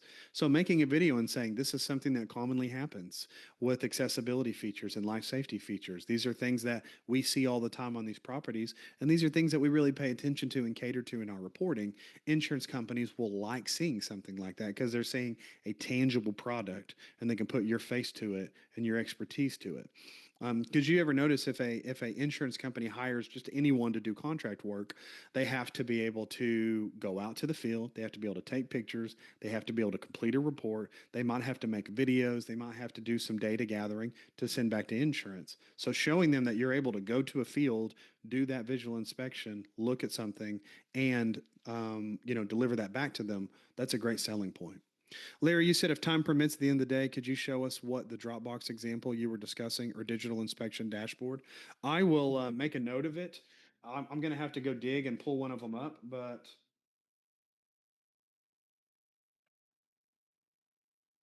I will see if I can get one uploaded in the after class notes for you and see if you can get an example of it. So, but it's really simple. It's just you have the main folder and then you go into it and it may say maintenance schedules and it breaks down the different schedules that they can go in and look at. And what I'm doing is I'm creating it in Google and I'm making them an editor on it. So while they have access to the link, they can go in and edit it. I will probably have two separate files. So I'll have my file and then I will give them a file. So if they ever go in and screw it up or they remove data from it, and anyone ever comes back and says, "Hey, so on this data, it shows that we're missing stuff," and you're like, "No, it's not. My file that I created on this day shows everything's in it. You remove something from your end." So keeping it as a hard copy, a PDF copy, and an accessible file to manipulate on your end is always important, along with pictures. And so I can show you what that looks like. Because will I will also organize pictures for those individuals. So, like if it's an apartment complex, I will take the same 10 pictures in every unit, right? I'll walk in and here's the front door, here's the kitchen, here's this, here's this, here's this. And I do the same thing for every unit. So, if I want to give them pictures of that, they can see what I went in and looked at and I organize it a certain way. So, I will give you an example.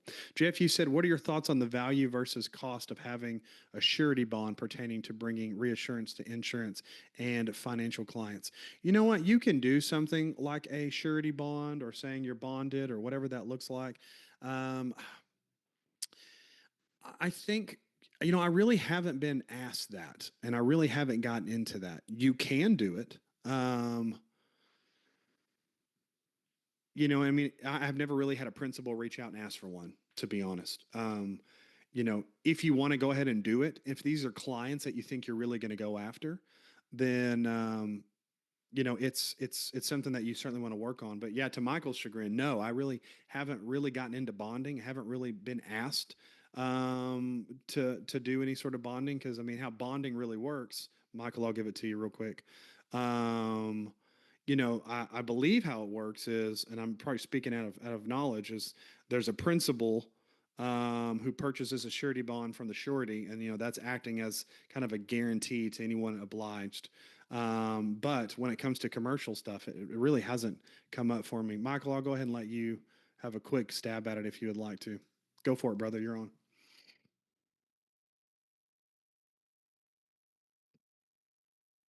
Michael, are you there? Whoops, yep, sorry, I forgot to unmute my mic. Yeah, There he no, is. I was gonna comment on it, but then you actually covered it. So sorry, I should have just lowered the hand. Sorry. Oh, no, you're perfectly fine, man.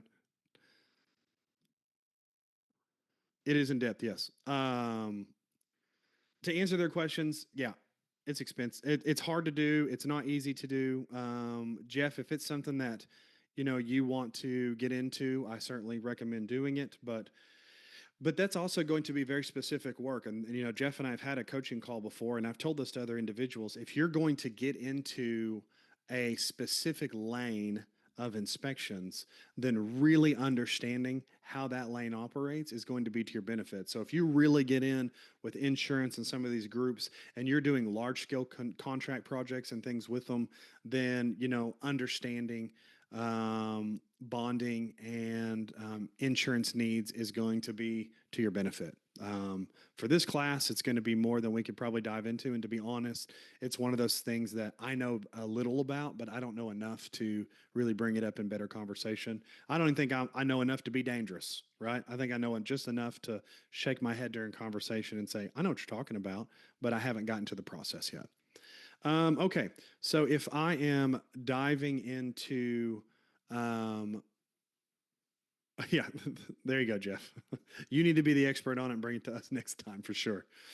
Content, again, like I said, providing some sort of video or something physically showing it will be, I think, a great selling point. We've done that before. I was lucky enough before I started with CCPIA, they had contracted me to go do their Section 15 videos on YouTube. You can go find those on our CCPIA YouTube channel.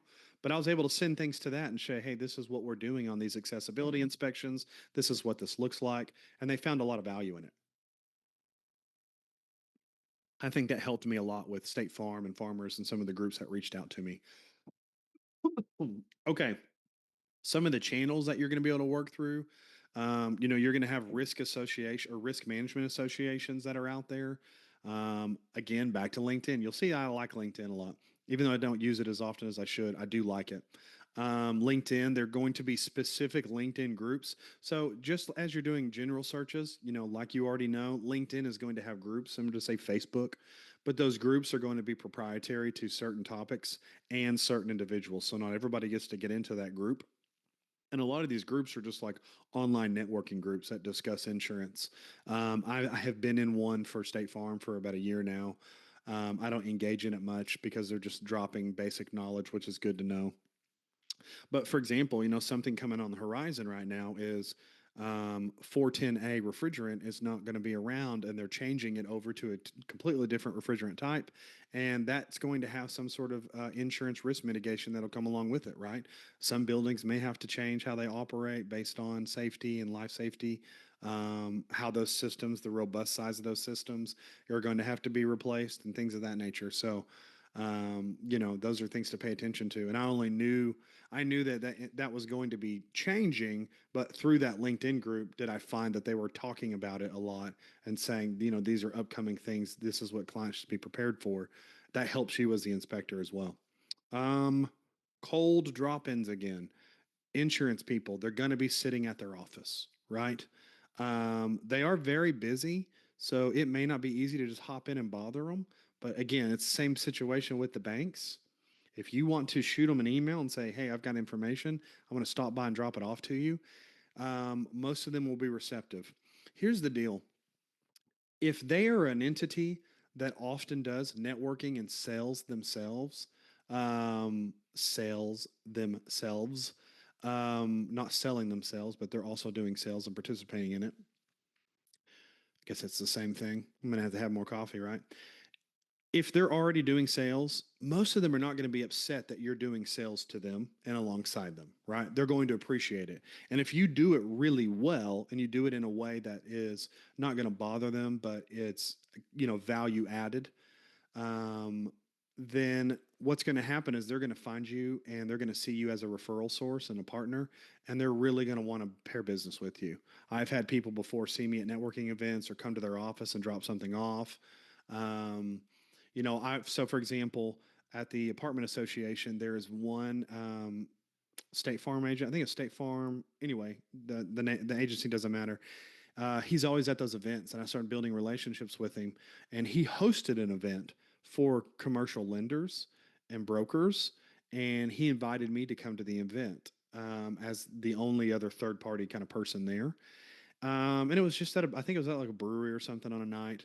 But we went in there and I had an opportunity to have some really good personal conversations. And then I went by his office and I dropped him off donuts and a thank you card and him a gift card just for allowing us to come.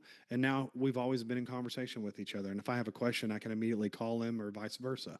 Um, and that really started because of a cold drop in and then realizing he was a part of a networking group I was already in. So cold drop ins can work for insurance agents. Like I said, if they're already doing sales, it's one of those things where if you do it right, you can drop in and do sales on them and they're going to be okay with it. Same with brokers on commercial, anyways. It was difficult on residential for me. Some of you may have done better than I did, but on commercial, I found that even brokers, you can go in and do sales to them and they're pretty receptive. A good message: I like to put a number in a real life circumstance with insurance agents and banks because, again, they like numbers. They're talking in financial numbers. So even just saying something as we help you prevent the $800,000 claim, um, because we find any risk before it becomes a claim, is a message you can utilize. That's a thing you can put on your tagline in sales. That's really what we're saying. We can help you prevent X amount of dollar claim, right? We can help you prevent the life safety issue before it happens. We can help you prevent XYZ, whatever it looks like, and explain those things out to them, right? If you say, here's an example of an HVAC system. This is what happened. Here was the claim because they weren't doing, proper maintenance, whatever, that can be used as a message for insurance and even the building owner themselves. So make sure that you try to think of shortened ways to use previous case studies. Those work as perfect sales opportunities and emails as well. It's a great email claim. That might even be a great email tagline, right? Is to say, we prevented $8,000 claim. And just leave it at that and do some A/B testing and send out a few different emails and see which one works best. Okay, let's quickly talk about their reporting needs. So, again, we're back. It's insurance, so it's going to be life safety. That's going to be the depth of it, like I said. Um, with life safety, we want to make sure we document all the alarms, all the fire safety equipment, all the egresses, et cetera. It's not one thing to just put in the report, I believe, and say, the exterior doors have an exit sign. I want to at least collect every single exterior egress door and and make sure there's a picture that shows there's a sign of it. Now, again, going back to that Dropbox example, right? If I build a report out, I'm not going to put 100 pictures of exit doors on the report. That would be ridiculous to do that. You can put one picture to prove this is what you're talking about. But now, if you annotate every single picture and you go save it in a Dropbox and you say, egress doors, and they click on it, and you can see, okay, here's the building 1 east egress, building 1 west egress, building 2 east west, et cetera, however you want to set it up. That gives them a bigger picture, like, oh, okay, I do see that we have egress at every one of them. And then if you have an issue, you can say, here's what we found in the hallways. There's not enough safety lighting in the hallways, right? Or we found that there was one fire extinguisher on every floor, but we recommend putting 2 on every floor. And here's the picture of what we're talking about. Um, and understanding safety is going to be important to you. So I've got an International Fire Code book. It's the 2018 version and the 2018 International Building Code, both from ICC. I have those books. I like to use them if I can. They're quick reference guides, which are helpful. Again, I'm not a code enforcer. I don't have my code license yet, but I should at least know basic fire safety code if possible. And most of these places should already have some sort of safety plan. So if you're doing your pre-planning for your inspection before you get out there, always ask, do you have safety plans and diagrams in place? If so, can I get a copy of it? And they may be able to provide you a copy, or at least when you get there, they'll have it posted in the office or in some hallways, and you can take pictures of it and utilize that moving forward. Where I've gone to the hallway, found the safety, pulled it out, took it to the office, and they made a copy of it, and I went and put it back in the hallway and then carried that around with me. Because if I go up to a door and I know that this door does not have any sort of egress signage, but it's on the light, it's on their safety chart. I know that that's going to be a problem, right? But if I know that these hallways are considered the exit doors, but if I go into, say, another room or a classroom and there's an exit door to the playground or whatever, and it doesn't have an egress sign, it may not have to have one based on, the life safety chart. So make sure you're paying attention to those things. Find every single fire extinguisher, make sure they're all tagged, make sure they're all safe, things of that nature for life safety in your reporting. Again, you're quantifying things. You may only put one picture in the report, but keep all of them for reference later. Any sort of tripping and falling hazards, loose railings, excessive wet areas for poor drainage and walkways, poor or missing lighting, etc. If I've ever done an overnight inspection where I needed to travel or it was a local area and I knew I was having to really look at life safety, I may go to that property at nighttime when it's dark and just see what the lighting looks like. A couple of weeks ago, I was at a community college doing that inspection, and I was staying there a couple of days. So at night after dinner, I drove over there and walked around the property to see what the lighting was like. And if you've got a college campus, right, people are moving all about at nighttime, leaving evening courses or whatever, walking from their dormitory to the restaurant or whatever, or a common area. And I found that they didn't have adequate lighting on pathways. They didn't have adequate lighting around dormitories or things of that nature. And I really wouldn't have known that if I hadn't gone back at night. So maybe make that a part of your plan if life safety is important of the inspection itself. Um, System deficiencies, yes, upcharge for evening work. Absolutely, because you're going in after hours. And so whether you show that's an upcharge or not on your thing, I certainly will make sure that that's charged for. So, if I'm supposed to be there from 8 to 5, but I've got to go back at 9, for even for an hour, now I'm going to charge for a day and a half rather than a day. That's probably how I would do it. However you guys want to do it, Michael, Mike, that's a good point, sir. On their reporting needs, they really need to have MEP overviews and schedules for insurance because they really need to see the full, again, they need to see the full scope of here's everything that's in place. Here's all the HVAC units that I was able to access. Here's their ages. Here's their remaining useful life, RUL. They want to see that information. That's important. Um, Code violations, anything that is going to breach local or national safety code, they're going to want to know about. Um, and then it's important to know that you don't have to know this stuff. MEP Larry is mechanical, electrical, plumbing. So HVAC, electrical, plumbing, or any other mechanical things, boilers, chillers, certain systems they might use. I loop that all into mechanical. Um, if that's, I think that's what you're asking. Yeah, systems efficiencies, MEP, that's what that is. So if you hear anyone reference MEP, that's usually what they're talking about, or MP, or anything with those three initials. That's what that might be. I would clarify, but normally that's it.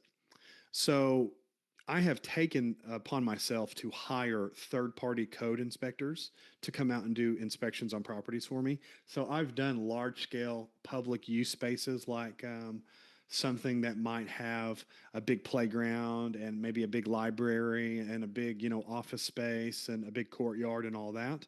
I have brought on a code inspector and hired them to come around and do code inspections for me and life safety. It was totally worth the money and time, and I learned a great deal by following them around. So even though they might need that, it doesn't mean that you have to offer it. You could certainly hire someone on as a contractor to come do that. And a lot of times I would just find local, as a quick side note, I would just figure out who the code enforcement officers were for my state. And they might be working every day doing code enforcement on commercial, but I would get their information and say, hey, if you're able to, and it's not a conflict of interest, would you be able to be hired as a contractor to come do projects on the side? And some of them have said, no, I can't. And some say, yeah, I can. And I've used them for such. So that's good to know.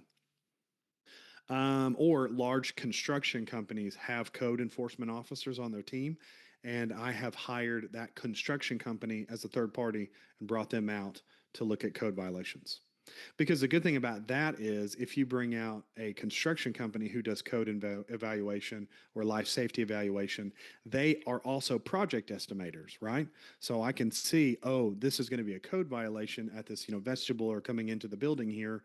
Then they can tell me it's a code violation. They can cite the code and they can give a repair charge estimate, which is very helpful to clients, especially the insurance and banks. And then, of course, precise documentation. We want to have precise location mapping and annotated photos. And that goes back to what I was talking about with egress doors and things of that nature.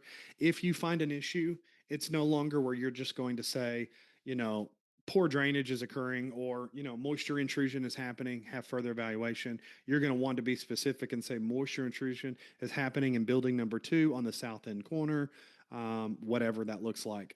And it may even be to your benefit to draw an outline of the building and then have a direction on that picture of where that defect is as well. Um, I have done that for companies where they want to have an outline of the building and know exactly where the clean out is and the main electrical is and HVAC systems are. But also if there's any major issues, can you point out in the map with an X or whatever where that might be? They would benefit from precise documentation. Okay, so sales and marketing strategy for these individuals. We want to talk about value proposition. We find any risk before it becomes a claim. We talked about that, and that goes back into everything that is life safety. Remember, it's really all they care about for insurance is going to be life safety, longevity of systems, and deficiencies. These are very simple reports. That's why when people always ask, I had an insurance company reach out to me, and I'm not quite sure what they want me to put on my report or they didn't provide me a good enough example. That'll happen too. I always say just stick to the basic MEP principles and stick to basic life safety, egress, code violation, things of that nature, and present it in a very precise way, and you'll always be good. That's why I always tell people to do roof, MEP, and life safety or an accessibility survey, and that's usually good enough. And you can do that in 20 pages or less and be successful for what they're looking for. Some of them will have a format they want you to do. Always ask that in your pre conversation with insurance and banks because they may have a specific reporting need. Don't just assume you know what reporting need they have.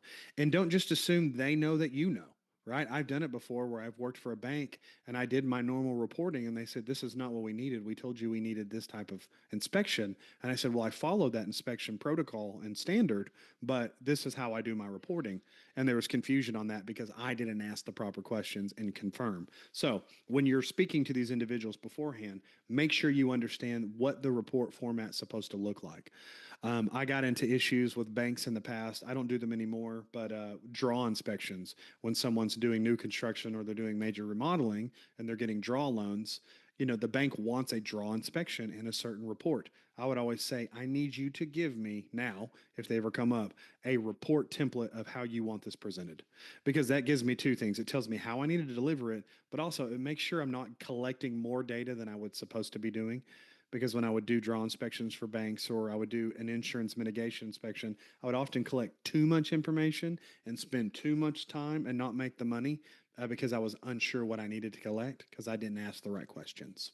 So, precise documentation is important, but when the reporting needs come, ask them what they want, ask for samples, and follow those samples. Okay, so if we're looking at common objections, it's just going to be really simple with insurance. So we already have a loss control rep. A lot of insurance companies do. They have people that go out and take pictures. But before I give you the rebuttal, know that most of those loss control representatives are just regular average Joe individuals who are just driving around, taking pictures of the asset and filling out a little check form, and that's it. A lot of them may not be in-depth specialists on those building types. They just happen to be some third-party contractor that's making, $50 a report, driving around to 100 of them a day, taking pictures and filling a little report out. So what I often say is, listen, we will complement what you have for the boots on the ground assessment.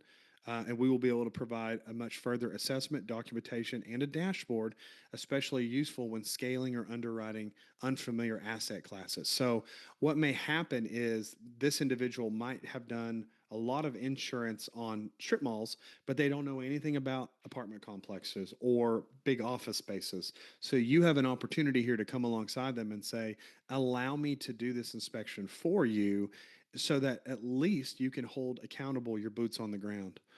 Mike said, I did loss control for 5 years, manage a 5-state region. They require no skills other than pointing a camera. Every field inspector is completely untrained. Exactly. And I only know that from two reasons. One, I had a good friend that worked in loss mitigation for a large insurance company, and he was very busy. They gave him a company car and they paid him well, but he was gone all the time. But he said they would often hire, like Mike said, just some third party contractor who points and clicks and writes a little form and submits it through their system. And that's really what they were doing. Mike, I'll let you explain it. You're on the air, Mike. Unmute yourself. Can you hear me? Yes, sir. You're on. Oh, there you are now. Okay. No, I don't really want to explain more because I think you've already gone into it enough. But my point with it was that it was a great door opener for us and a great stopgap when Mm. when we were expanding and growing and stuff like that. So, but it was a phenomenal foot in the door because as a loss control rep, you only deal with one person only. Those are the business owners. Direct. So that is Mm-hmm. one inset or inroad that loss control does provide. I will say that. Awesome. Yes, sir. I agree with that 100%. So, like he said, it's a great foot in the door. It's a great transition piece, but just know if they say we already have loss control reps, they're not offering the same kind of product that you are. The objection number two is we don't inspect until there's a claim. And I always tell them, that seems very reactive. And being preventative is going to reduce claims and sort of payout. So protecting, both your margin and your client, allowing us to be a proactive participant rather than being reactive will be important for your business. Now, that's twofold because it may be a large scale insurance company who just has a lot of capital as a company, and so they really don't have to worry about anything until a claim comes. But if they are holding large commercial assets, then they may be working in a reactive state because they're so busy or there's so many issues. So being able to come in as a third party contractor for them, even if they don't recognize that that's an option for them, because a lot of them, they may not even think about that as an option. I've had these conversations with insurance agents before at an event or something, and like, you know what, that would be really beneficial. I'm not quite sure yet how to implement it, but it's not something we ever thought about before. We always just wait till there's a claim. Um, and this is the thing with commercial inspections that kind of, points all this into direction, is that you also have the opportunity here to create new avenues for inspections that people may not have thought about. It doesn't mean that it's, legal or illegal or certificate need or whatever. It's just that I'm giving them an opportunity to use what I already do in their realm, and they may not have thought about it because no one ever approached them before you. And it's completely plausible to do. And so I have insurance people I have worked with in the past because of those very conversations. So if they're not inspecting until there's a claim, they may be too busy. They may just be an extremely reactive company. And when it comes to reactivity, I always tell people that's a losing game. You will lose if you always want to be reactive. Even if you don't have the money in your bank account to be proactive, still knowing what could be is enough proactive resource to be ready for something. Meaning, if I have just enough money to hire an inspector to come out and tell me what's wrong, then I may not have thousands of dollars in the bank to mitigate those things, but I at least know what to be prepared for, right? Instead of just, I don't want to know about it till it happens, I'm going to keep my head in the sand. That will kill you every single time. And I use that verbiage to them. That's a great selling point. Last, we don't write policies that require inspections. This is true too. Most insurance policies don't require some sort of inspection from a third party individual. And I always say, even if they're not required, inspections again are going to reduce risk exposure. I want to help justify your premium, and I want to provide a defensible documentation in any loss scenario. So, what you're saying is, even if you don't use that in your policy, I'm going to give you a document that you can have and refer back to if anything ever happens. Very similar to what we talked about yesterday with individuals who are doing lease inspections, right? If I'm leasing a property from somebody and I'm the tenant, I want to have a document that tells me what you saw day of and what projected issues were. So if anything ever happens later on, I have that document and say, on this day, we got an inspection and this is what it says. It shows you, the landlord, are wrong in this situation. Same thing can be done here with insurance companies, either or, right? If a building owner wants to have an inspection, and because this is a great way to sell it on both sides now, is if someone is a building owner and say, hey, let's do an inspection for you, and this will be a document that even though it was done the day of, it's still a living document. And so if we do annual inspections, you have an annual living document. So if anything happens with insurance and insurance comes back and says, well, we're not going to replace that roof because that roof was in good condition a year ago. Like, no, actually it wasn't. We got an annual inspection and it shows that that roof wasn't in good condition. That's why we called you out, or whatever the situation is, right? There's a litany of scenarios there. But with insurance, you can say, I can work alongside you and we can look at your assets. And even though you don't require it in your policy, I can give you a living document. So if somebody comes back later and they say, well, a year ago, my roof was in terrible condition and you didn't do anything about it.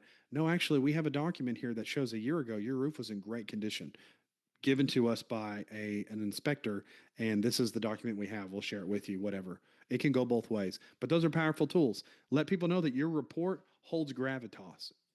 It holds weight. We have to stop acting like our reports are just a throwaway piece of the puzzle, because I write reports as if they are the most integral part of the puzzle. And I think you should do the same, and you should speak the same language because it's only going to help you.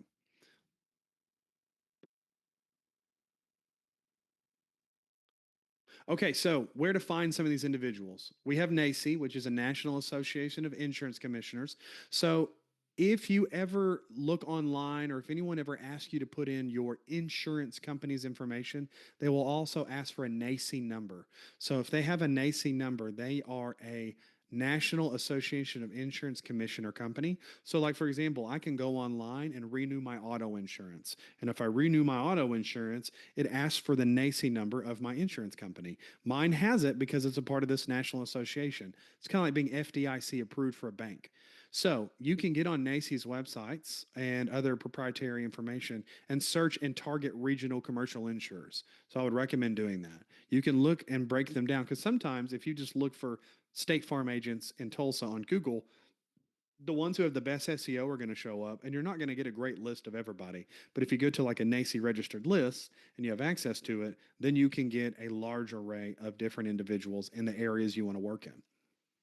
There's also AM Best database. So this is a profile of insurance carriers, including underwriters and risk teams. And so this is going to be a site where you can just access all that information again. And then you have Broker Tech Ventures. So this is going to be a hub that connects tech providers with insurance agencies. But the reason this would be a benefit to you is some of these tech providers may intertwine their business with you as an inspector, meaning it hasn't come to fruition, but in the past, a tech provider who was building a tech stacking software, they were saying that we can take your inspection reports and we can integrate that into a software that we're giving insurance agencies, and it gives them ratings on the buildings. So, like, for example, you see a Class A, a Class B, a Class C building. If you get on, say, CoStar or some of these websites, they have stars. So they have star one, two star, three-star building. So insurance, tech providers can loop your information in and provide it to an insurance company and say, this is a two-star building based on the report and the area it's in, and et cetera, et cetera. So if there's anybody who is doing tech for any of these industries, see if there's a way for you to get involved with them, because they're going to be able to take your data and they will buy your report from you. So they will actually do a twofold. I've had a company before where I did an inspection for an insurance company. I think it was State Farm, and I charged like $1,500 to my client. Went out there, did it in a couple hours, was good. And then a tech company called me and said, "Hey, we work as a third-party tech company for insurance companies. I don't know the name of them off the top of my head. This was a year ago, but they said, can I buy your report and integrate it into our system?" And I said, "Well, I didn't give the report for you. I gave it to my client. I would need client okay for that." And I called the client and they said, "Yeah, actually, I gave them your information because they were a tech company that was trying to collect that data." And I said it was okay. And I said, "Oh, okay, great." So I gave them the report and they paid me an extra $600 for the report. So, that's always a possibility as well. No, it's not all the time, but I put that on there because, you know, right now, especially, tech companies are booming. And with AI and integration, any way that you can be a part of it for any of these industries, I would certainly take a look and see how you can, network with those individuals at least. Because even if they're not going to use their service, again, if you're networking with tech providers who are working within the insurance space, they're obviously going to know a lot of insurance individuals, and you guys can be business partners in that regard. Okay, so if we're looking at partner referrals, sorry, I was going crazy. If we're looking at partner referrals, LinkedIn groups again, commercial risk professionals, loss control and risk management, those are a few groups that you can get in on. Those are ones that I'm a part of, and I just look for them in general, very general national ones. There's international ones, there's local ones. So those are some buzzwords that you can look for in LinkedIn. And again, if you're using anything like ChatGPT, you can you can say and make a prompt that says, "Hey, I want to join LinkedIn groups that cover these following topics in these following regions. Can you give me group names on LinkedIn that I can look for?" And it'll provide you a list to go look at. And then what happens is when you get in those groups, then you can create posts that respond to insurance and commercial inspections or whatever. And then now you're becoming a thought leader, dropping something, every week. Write a whole bunch of them and schedule them out. But those are some LinkedIn groups. And then Loss Control 360. This is a risk assessment platform that's used by insurers, and networking opportunities exist through those integrations. So, you can get on something like Loss Control 360 there, and it is literally one of the most obvious report or estimating systems out there. Jeff may know about it. One of you might know about it, and the name eludes me. And so I wish that I can remember it right now. It'll come to me later. But what I'm saying is, there's another organization that just does estimating for insurance. It's an estimating cost estimator program, and people do reporting through it. You can join that group as well. They have a lot of networking opportunities. If anybody knows what I'm talking about, Exactimate, I think is what it's called. I could be wrong, but they also have networking opportunities through those type of programs. Same with like RS Means or whatever. But Exactimate, if I'm saying it correctly, if that's the one, it is purely for grabbing numbers for insurance purposes. So if you join their group, then yes, thank you, Jeff. Yeah, then you can do networking and partner referrals for them as well. Because a lot of these groups, you said in a nutshell, what these tech providers have interest in inspections, referring to data center applications. What they're doing is they're able to take your information and use that information as a part of their rating system, and they can take that information and sell it, or you're not giving away your client's information. You're essentially giving the report itself, and they will take information from your report. They may link your report or not, the ones that I've talked to, but a lot of this has to come from, yeah, that's right, XAC. That was weird.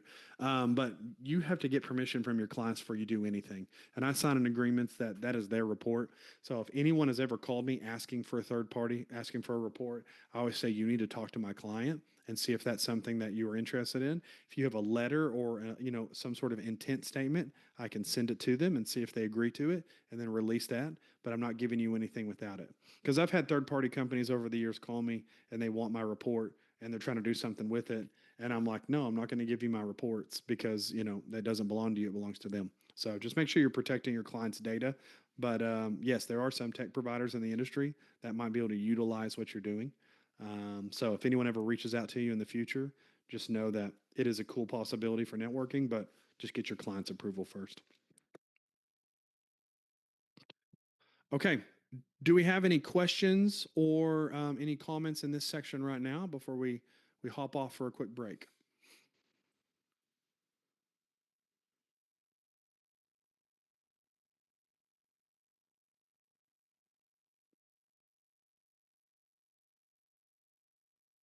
Nope. Okie dokie. Well, then let us take a 15-minute break. I will be back on here starting before it looks like my time, Central Time, it's 11:02. So in 15 minutes, I'll be hopping back on and get started. If anybody does have any questions, go ahead and drop them here in the chat, or in the Q&A section, and we will address it when we get back. And when we come back, we will get ready for government agencies. So that's where we'll start up when we come back. And if you have any questions, drop them in the chat. I will see you guys and girls here in just a few minutes.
All right.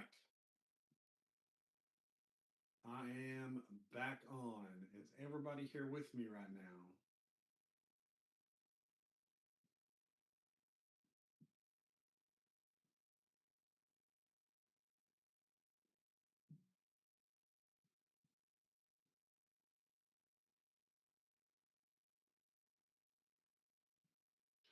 Okay, so the next group we're going to dive into is going to be government and public agencies. Okay, so government and public agencies. This one is going to be, I won't say difficult to discuss because we're going to be able to go through, the general nature of what these clients are.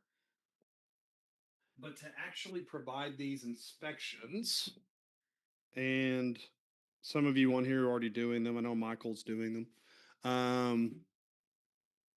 Some of you who haven't done these inspections or aren't familiar with them, there can be a certain process for it. So as we go through what these individuals are, then I will do my best to explain how to obtain them, really what you're doing as an inspector. Because you're not changing how you do your inspection. Remember, everything that we do revolves around the final product because that's what we're trying to achieve for our clients. So, when it comes to government and public agencies, there's going to be a few of them that I want to talk about. Now, there's so many that can be coming out of this, right? Um, because I mean, even so for example, I'll try to break down different types in each of these. So you have municipalities, right? So these are going to be your city and local town governments.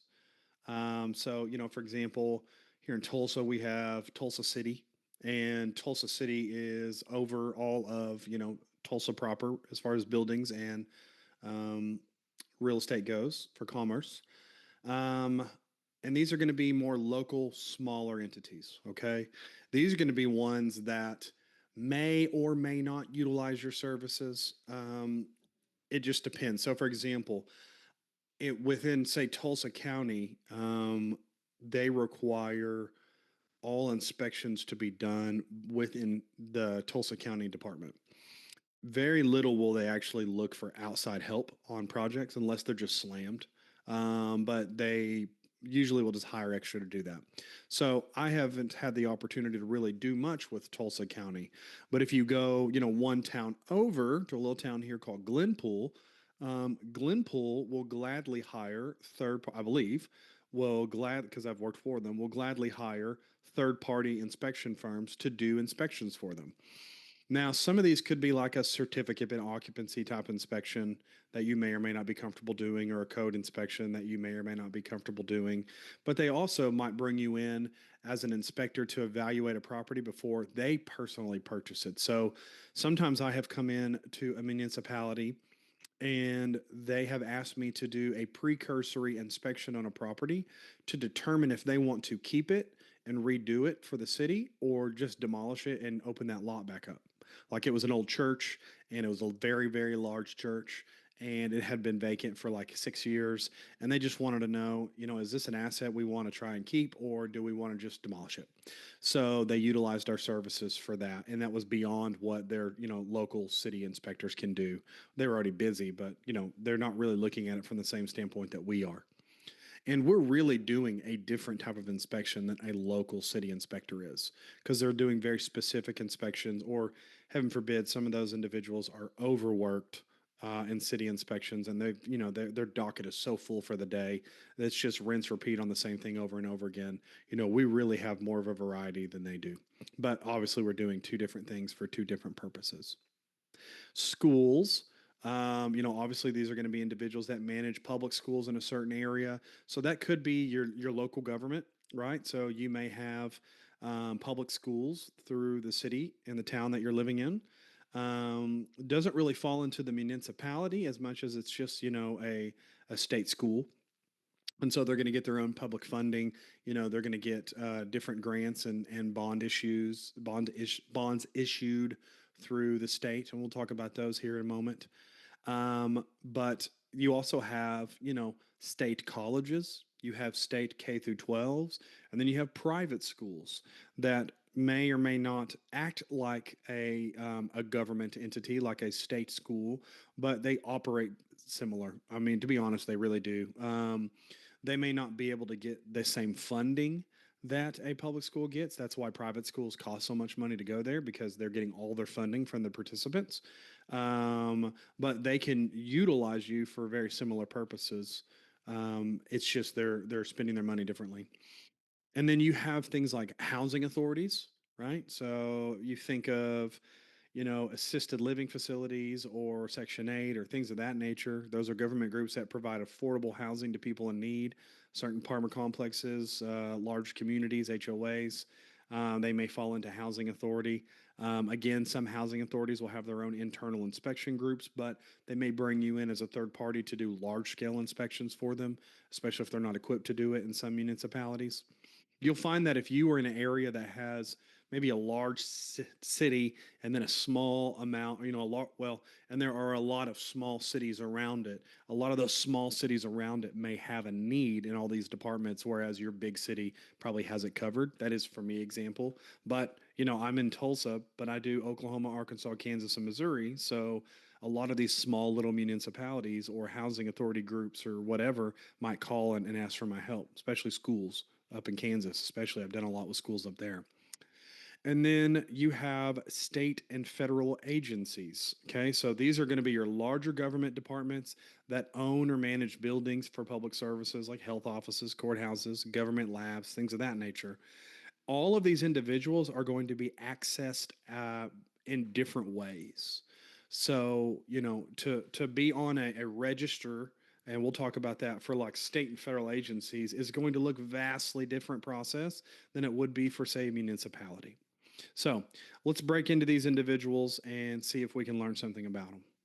And as I go through here and as I make comments, if you have anything you want to add or detract from, because again, I have done a lot of work with schools and some small municipalities, but large state and federal agencies, I have put several bids on them, but I've never won them because it's a very robust process for some of the ones that I've put in for. So if you've done any of those inspections and you care to share and add to it later, let me know, and I would love to bring you on to speak further about that if anyone has any commentary.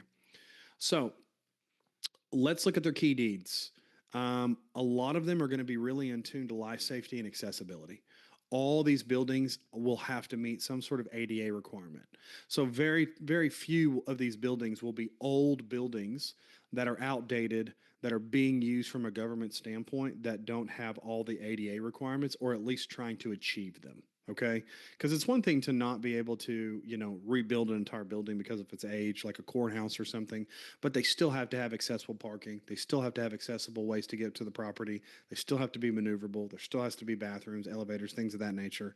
Then they have to meet those requirements. So, we're not coming from a standpoint, and I will say this, and I should have said it earlier, and I apologize for not doing it. We're not coming from a standpoint of accessibility from ADA itself. ADA has ADA specialists. So if you want to be an ADA specialist, that's something that you can do. When they do an ADA inspection on a property, it is a lengthy process. It takes them quite a while to actually do that inspection per their standards. When we're doing an accessibility report, whether you're doing the accessibility survey through the ComSop or even through, PCA or whatever it is, those accessibility surveys are taking major aspects from an ADA actual survey. And I wouldn't say we're dumbing it down because that's not the right verbiage. It's just we're kind of reducing the load of it and making it very simple. So it's simple. Can I park? Can I access the building? Can I move around the building? Is there accessible restrooms and things of that nature? It's very, very simplistic compared to what you might find. Now, you can still go to the ADA website, and on the ADA website, you can find their accessibility and inspection standards. So if I go to and look for a checklist here on the ADA, I should be able to go straight to the ada.gov or something like adata.org and look at their checklists. So something like this, I'll drop it in the chat for you. And they're going to have checklists and recreational checklists there, and you can go through it and you'll see where they have approach and entrance.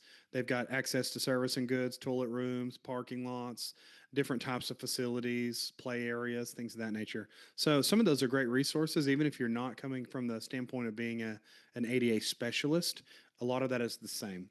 Just be very careful when you're doing your inspections and you are not stating that you are an ADA, specialist or compliant officer unless you're actually doing that. We can loosely use terms like ADA, but just make sure that you're not specifically saying you're doing an ADA inspection. Now, these businesses need ADA compliance, but if you're just going to offer a simple accessibility survey, it needs to be said as such. And it doesn't need to say that you are a specialist, because if you're not, you could get into some trouble with that. And if anybody knows anything about accessibility, that world loves to be very litigious when the time comes. And I don't want you guys to get wrapped up into that. Alongside accessibility, we are also going into compliance. Okay, back again. But compliance is going to be local, state, and federal regulation for code. And then you're going to really work on long term cap planning. So they are going to have to prepare for big repairs and replacements. So let's say it's a school, for example. They have to be able to access the school safely.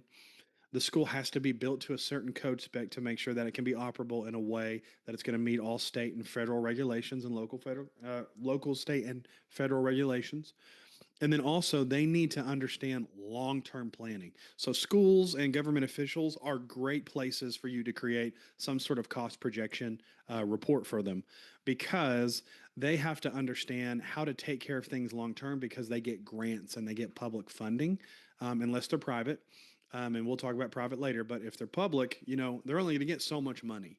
So they have to know, okay, I have to be able to project out 5 years and I only have $1 million. So I got to know where that's going to fit.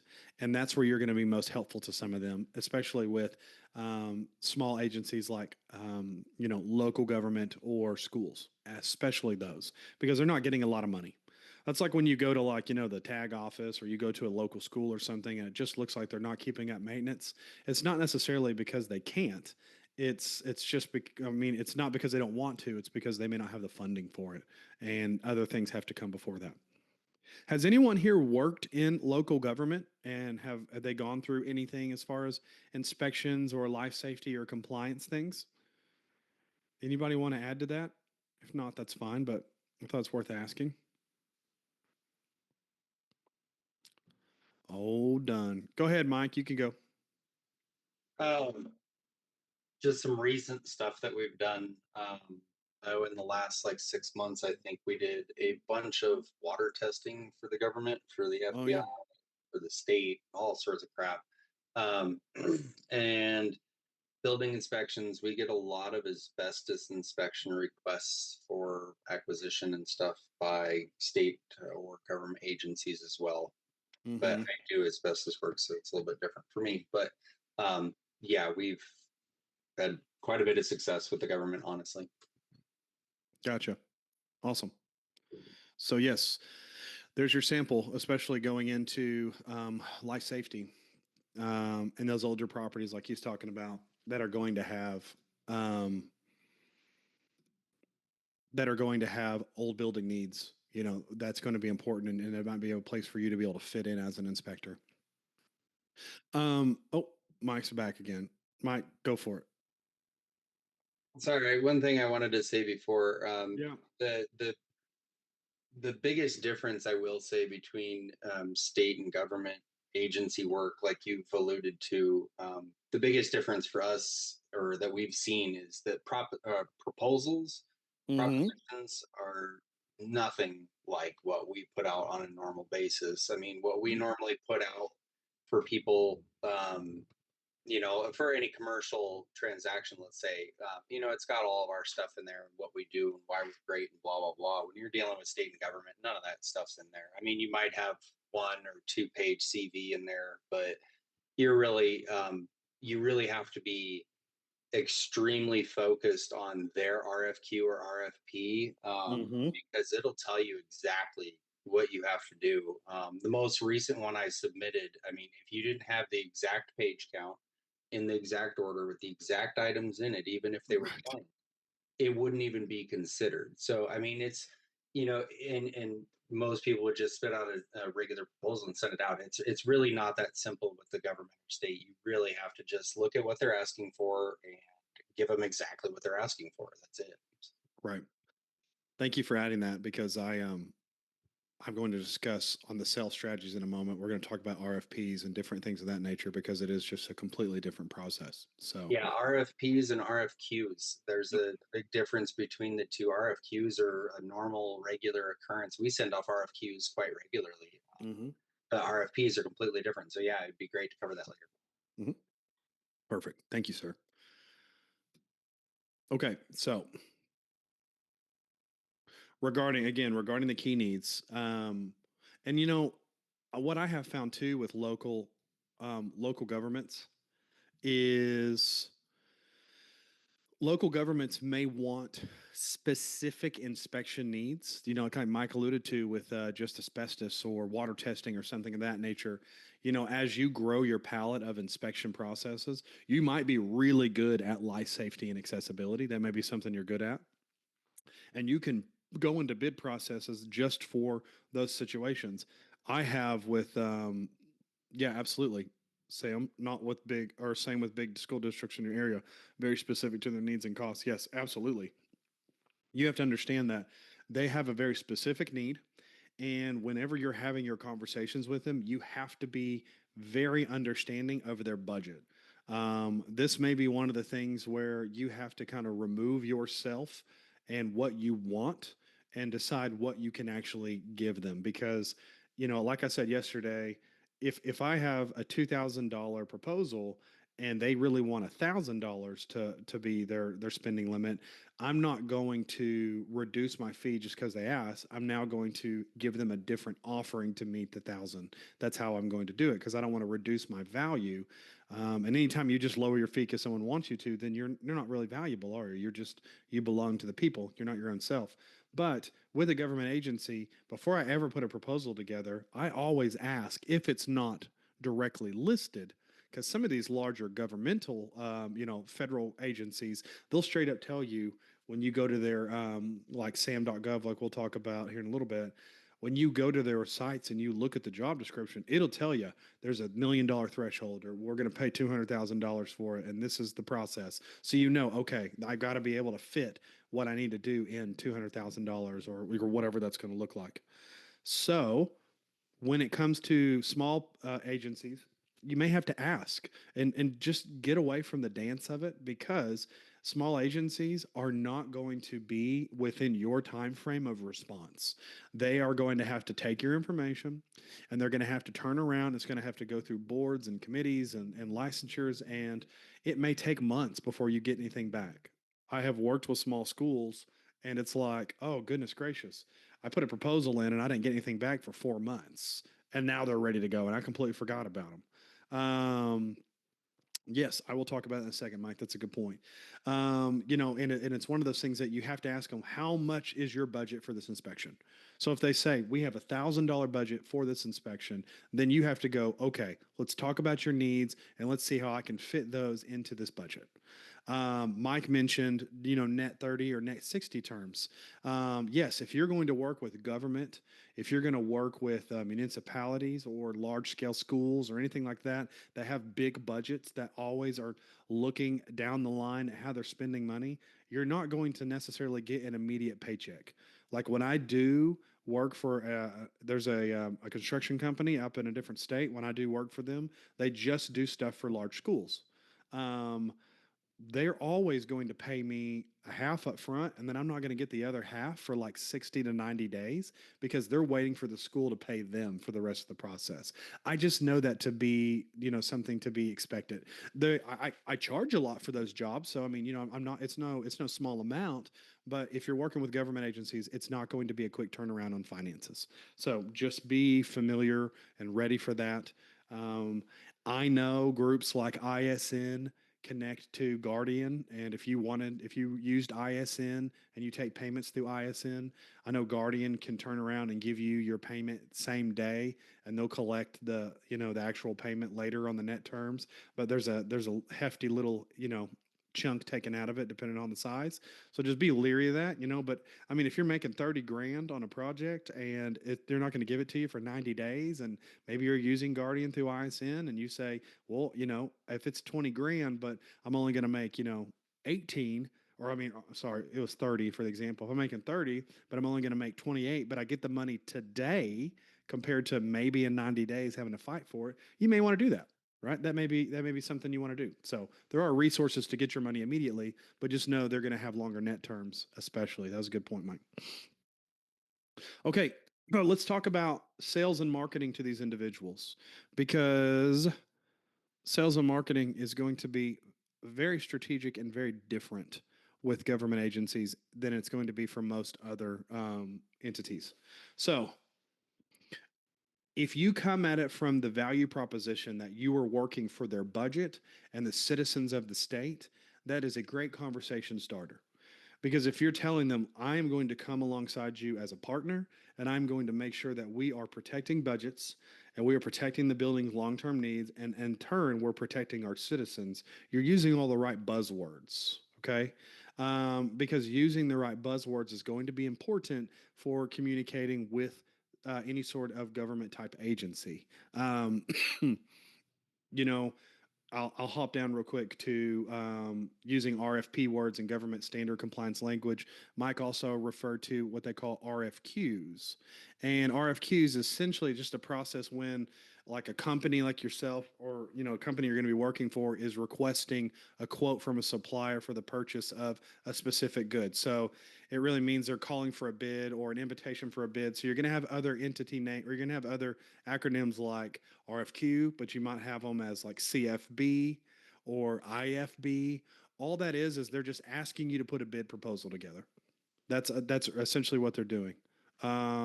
Oh, you're talking about something different on RFQ. Do you want to pop on and say what you were adding to that then? Because I was thinking of what I know to be true about RFQ. Yeah, go ahead and say it real quick. I would love for you to add to that, Mike. I appreciate it.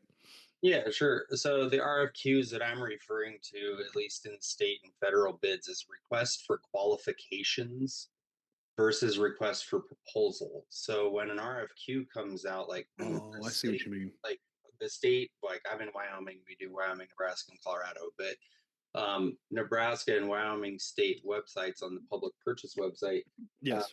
they'll regularly put out RFQs, and it could be from a construction department, it could be from a pest department, it could be from a transportation department, whatever. Yeah. But you're literally at that point, all you're doing is putting up a, hey, here's who I am and here's what I can do, and then Right. they file that away for future project reference for Hmm. putting you in their list. So that's the RFQ I'm talking. I understand. Okay, I was thinking of a request for quotation, because I've heard that. I've Gotcha. heard that. I've heard that before, where they're saying the same thing. I want to bid or invite the bid, or request for that. So I get it, but I get Uh, what you're saying, because that's the same thing as when we get into in a minute some of the channels and places you'll find them.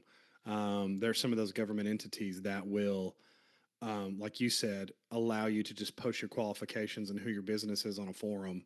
And like you said, they'll tuck it away or they'll put it in a pool later to do interviews on. That's what I've experienced. But yeah. you have done more government work than I have. So I'm taking this from experience and interviews with other inspectors similar to yourself as I created this. So as I go Yeah. through it, like I said, if there's anything you want to add to it, raise your hand. I'm happy to have you in this process.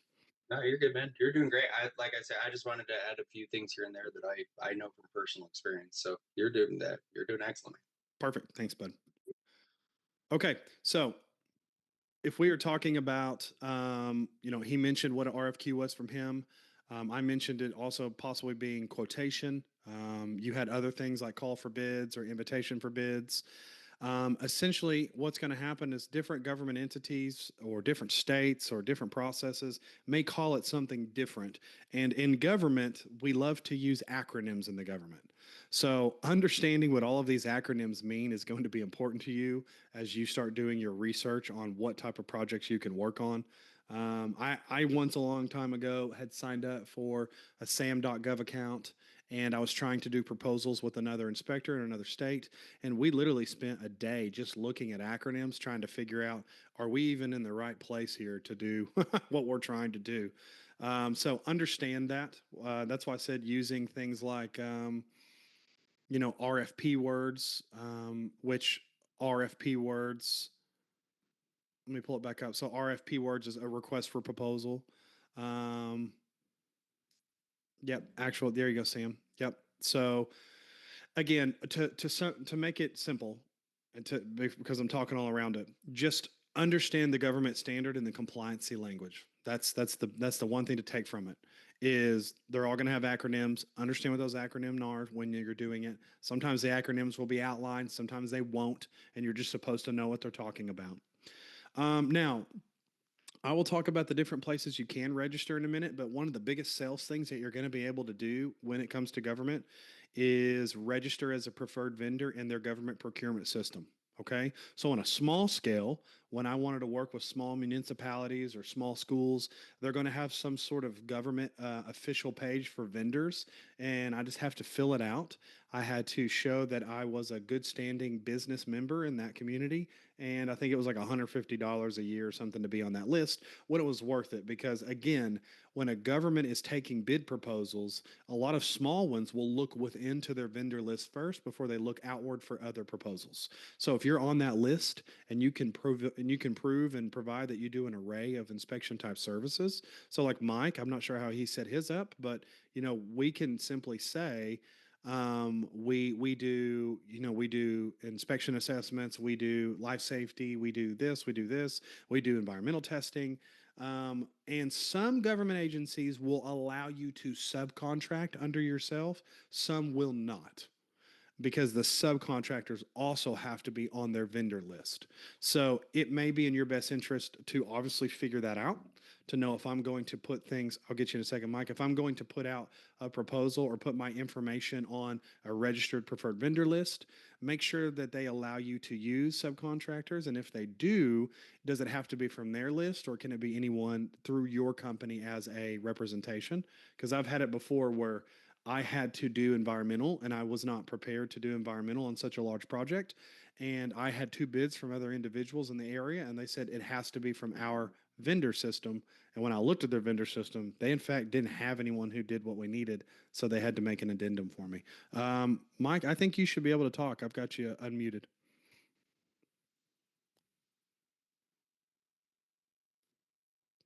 Did you, are There's the you button. through? It Are you, just popped up. Okay. So I just shared the link for everybody real quick if you're interested. This yep. is the SBA.gov website, and on this page it discusses the contracting assistance. The Apex Accelerator program is available in every state. Hmm. Apex Accelerator program is literally people whose only job it is to set you up as a government contractor. So for everybody that's interested, I would highly recommend just going through the Apex Accelerator program. That's what we did in our state. Get in touch with your local rep, and they will literally sit down with you, walk through your business, go through every possible NAICS code that you could apply for, or that you could be in for. They'll go through everything with you, make sure that it's all set up properly. Mm-hmm. I highly recommend you guys use the Apex Accelerator program. Awesome. Thank you for dumping that in there. I didn't have that on my short list, but I was going to allude to it when I was talking about sam.gov, because something like we'll get to sam.gov. Thank you for that link. I will bring that up in a second because that's a good link. I appreciate that help. And I'm going to research more on the accelerator as well because I know of it. I just haven't gone through the process. Okay, so back to the marketing section of it. So content that I have used in marketing, and again, Mike is coming from a standpoint of doing more larger federal, larger state projects where a lot of my government has come from smaller schools, maybe a state college, maybe a small church who is under the guy or under the direction of the state, which has happened for some of those programs in the past. Um, and I'm coming from this from a little bit different of a perspective that he is. I'm still going to talk about his perspective in a minute. So having him is very beneficial because some of you will find as you start to get into these projects that they may not be the only thing you do in your business, but they will be fantastic rotating projects for you to get into that can pay very well. I have put proposals together on large government scales that were very large proposals. And like he alluded to, that took a very long time to put the proposal together that we actually sent off to a third party company to evaluate and assess and make sure we had everything we needed based on the requirements through the RFP and what the website said. So something that I have used for small government work. I always have sample reports to show what our code compliance and accessibility and life safety and those type of things look like because they're going to be the ones I've worked with are going to be very particular in how that information is delivered. So if you're thinking that an insurance company or a banker is going to need very curated data, it's true, but for a government agency, the way you present your document is going to be tantamount to your success because if we're talking about RFQs or RFPs or any of that language, they are going to outline exactly what you need to put in your proposal and exactly how that report is supposed to be delivered. And if you are able to use some case studies that you've done in the past, or at least find some examples and curate something close to it, that will help you in securing those jobs. With schools, if a school has ever gone through a bond issue, so a bond issue with a school is going to be where a school is asking the state government or some other local unit of government to provide them money so that they can do repairs or replacements or remediation on their property where it gets paid back over a certain period of time.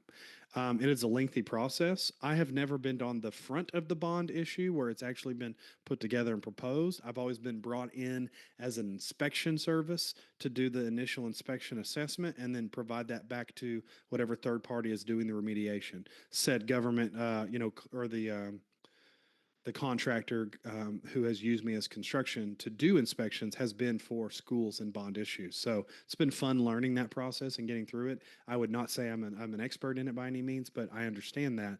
But I got those proposals and I got those bid wins because I would send out sample reports showing how I quantify and how I look at life safety. Um, some different channels you can go through. Obviously, there's government facility expos. I don't know if anyone's ever done that, but they are going to have yearly expos. Usually, the state government will. And it's kind of cool. I went to one a couple years ago where it was just all government vendors set up at a big ballroom. And they would do just government, lofty government conversation breakout sessions, but all the vendors were there as a representation of a certain sector. So they sectioned everyone off. So there was construction and there was this and there's finance and everyone's kind of in their own little corner. So it was cool to go and walk through it. It was a great networking opportunity. I didn't have a table there, but just to be able to walk around and talk to the great amount of people who are involved in government, it's always great to network those people if you're going to work in any sort of federal, state, or local government type inspection service. There are going to be, that says pubic and it's supposed to be public. That's fun. Um, there are going to be public bid contract sites. If I was going to have one spelling error, it had to be that one in this whole process. So that's funny. So they're going to be bid contract sites. We'll talk about those in a minute. And then there's going to be procurement offices and different local groups that you can work through. Similar to what he's talking about with Apex. That you see in that link right there. That's a local government assistance. You can also go to apexaccelerators.us. That's another one. And it's very similar to what he's talking about. Um, but the good thing about it is they're going to be local offices that just work similar to those Apex accelerators for small government work.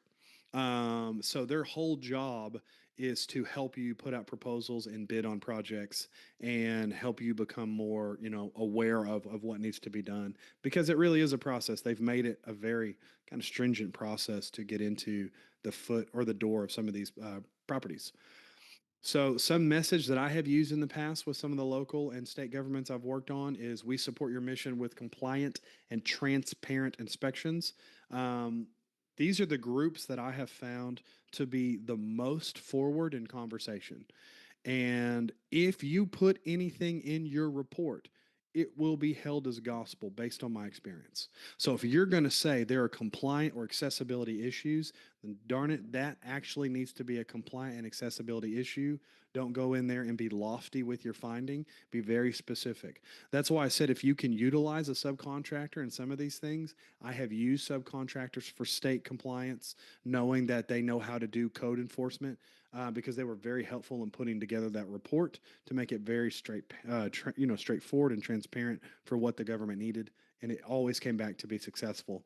And the good thing is with local government, if you do a good job for them, you have a good bid proposal, you give them good prices, often they'll keep coming back to you over the year for separate projects because they really like to work with the same people over and over again. If they know how the process is going to go, they understand the deliverables. That's always a great way to do sales, is just to do a good job for government agencies like that because that process is so lengthy to get through the proposal and selection and submittal and actual, receiving of the report, that do a good job and they'll keep using you.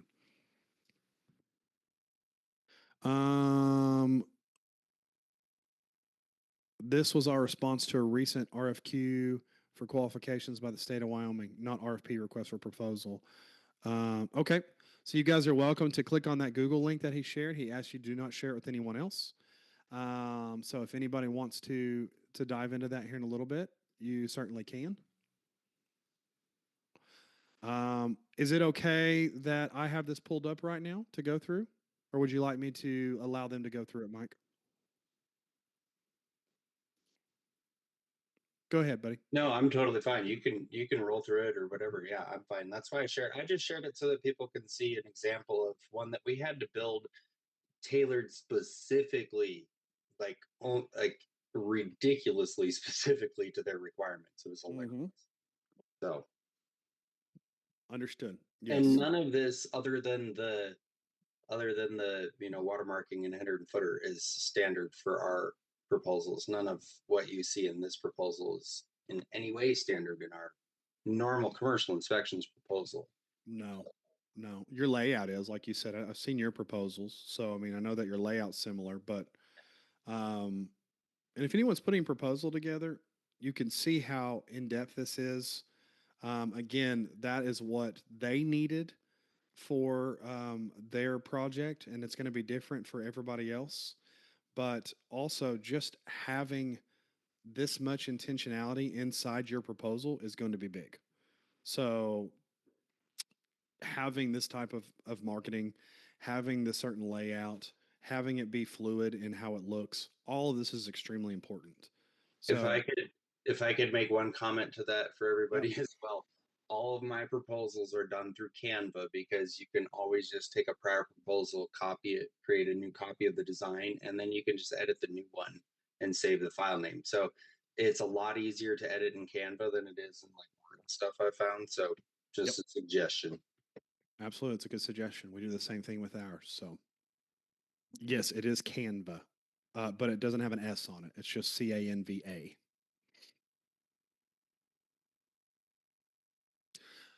Okay, so these are the reporting needs that I have found to be successful. Someone, but again, know that each individual entity is going to have a very specific reporting outline and layout and need. These are going to be a lot of the things that they are going to be interested in, though. So, they are going to be interested in accessibility review. So you want to document all accessibility issues, ADA, things of that nature. I mean, I have had governments just reach out to us and just say, I just need an accessibility report with life safety concerns. And at that point, I wasn't capable of doing it, so I did not offer it. But it's something that I believe everybody here should really understand like the back of their hand is accessibility and life safety. Even beyond what we offer with CCPA, I believe doing the research is very important. Okay, so you have an accessibility review. System inventory and life expectancy, again, breaking down all MEP, mechanical things, and providing UL and RUL. UL is useful life, RUL is remaining useful life. I am probably not going to build a cost to cure report for a government agency. I'm probably going to use exact numbers more so than just lofty opinion numbers, just because that's what I have found they need most because they are making true financial planning decisions with the money in place. And some of them don't want it. Some of them don't want you to send that type of product to them. So offer it in your proposal, but just know that they may just kindly decline it and not even want to have the conversation about it because they need to collect the initial data and they'll go use their own contractors because a lot of government officials will have their own contract services. So you may be trying to spin your wheels doing something that's not necessary. Environmental and health is extremely important, code violations. And then the last one is something of report continuity. I'm mispronouncing that word because I'm stumbling over everything. But being continuous in your reporting, meaning they need to look similar in view and length across all properties. So I have done inspections for entities that have multiple of the same type of buildings, okay, in different areas, and they all had different needs, but they were all very specific in saying, I need every single report to look and feel the same way. I need the same deliverables. I need it on the same pages. I need the same amount of pages because this is all going to be presented to a board, and having this be continuous throughout is going to be really important. These are also the kind of individuals that have asked me in the past to create some sort of Dropbox as well and organize them even further for them. And so having that continuous report outline, you saw where Mike gave you his proposal example, how it had the same headers and the same footers and the same numbers, and it was very clean and organized. Your reports should look like that. They should come looking like that. They should be able to be viewed in PDF form. I know that most report writing softwares don't translate to PDF very well, but if you're going to be giving it to them in an HTML version, at least make sure that it's clean and easy to read, and just know that it's likely that they're going to try to print it in PDF. So just make sure every now and then you pop over to your PDF versions and make sure they're translating well, or you may have to redo your HTML report. Yep, absolutely. Yep, same true for any drawings down to font size and title block information. Yeah, I mean it's one of those things where every single thing needs to look the same, everything needs to feel the same, and just know if you're trying to move it from HTML to PDF or whatever, your pictures could be skewed, things could be off, your data forms disappear. I know some report writing softwares you can create a data table and it has outlines on it, but then it goes to PDF and the lines disappear and it's just floating words. Just make sure that it translates into a continuous look and it's clean and it's easy to understand. That's going to be important for government. They don't necessarily have to have an executive summary. Some of them will request it, but again, you just want to make sure that if you're going through their RFP, that they know or that you are doing it to their standard. Okay, so again, a lot of this rebuttal is going to be for smaller government work. Um, I have put in government proposals and never got a response back, but just some form email that said, thank you for sending it, but we've decided to choose someone else. And that's all I got. I didn't really get objections or anything. That's all I got.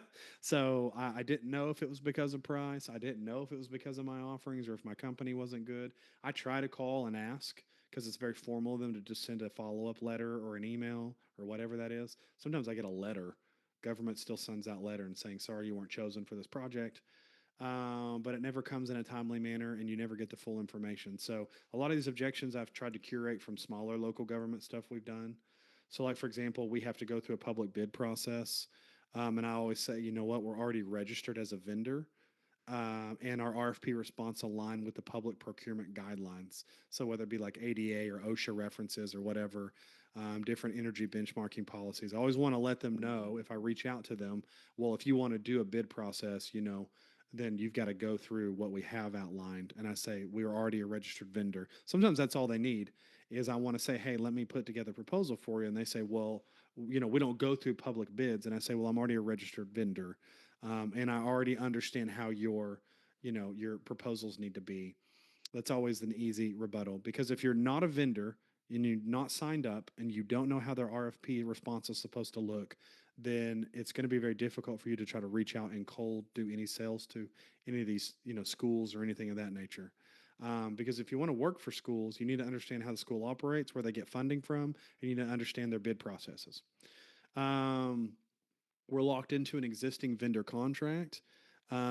What I would always recommend for that is, as say, we understand, but consider us as a resource for gap projects or maybe third-party verifications or any future RFP cycles where fresh competition may be required. So if they're telling me that they already have an existing vendor contract, then I'm going to have to wait for that contract to end. Or like I said, maybe they start a new project where that contractor isn't associated with it and they can utilize somebody differently. Because sometimes they may like the vendor during that contract period, but if they have a different building and they don't want to use them, they want to try something different because maybe, they're ready to get rid of that vendor or not. It just depends. Just know there's different opportunities. But if they say they already have an existing contract, just get them the information necessary and just let them have onto it. You're not going to really be able to follow with them a lot, but they at least have you. And if they need you, they will reach out. Our facility team already does walkthroughs. So let's say you call a school or a local entity like that, and they already have a team that does walkthroughs. That's something that I would say, your facility team is the front line.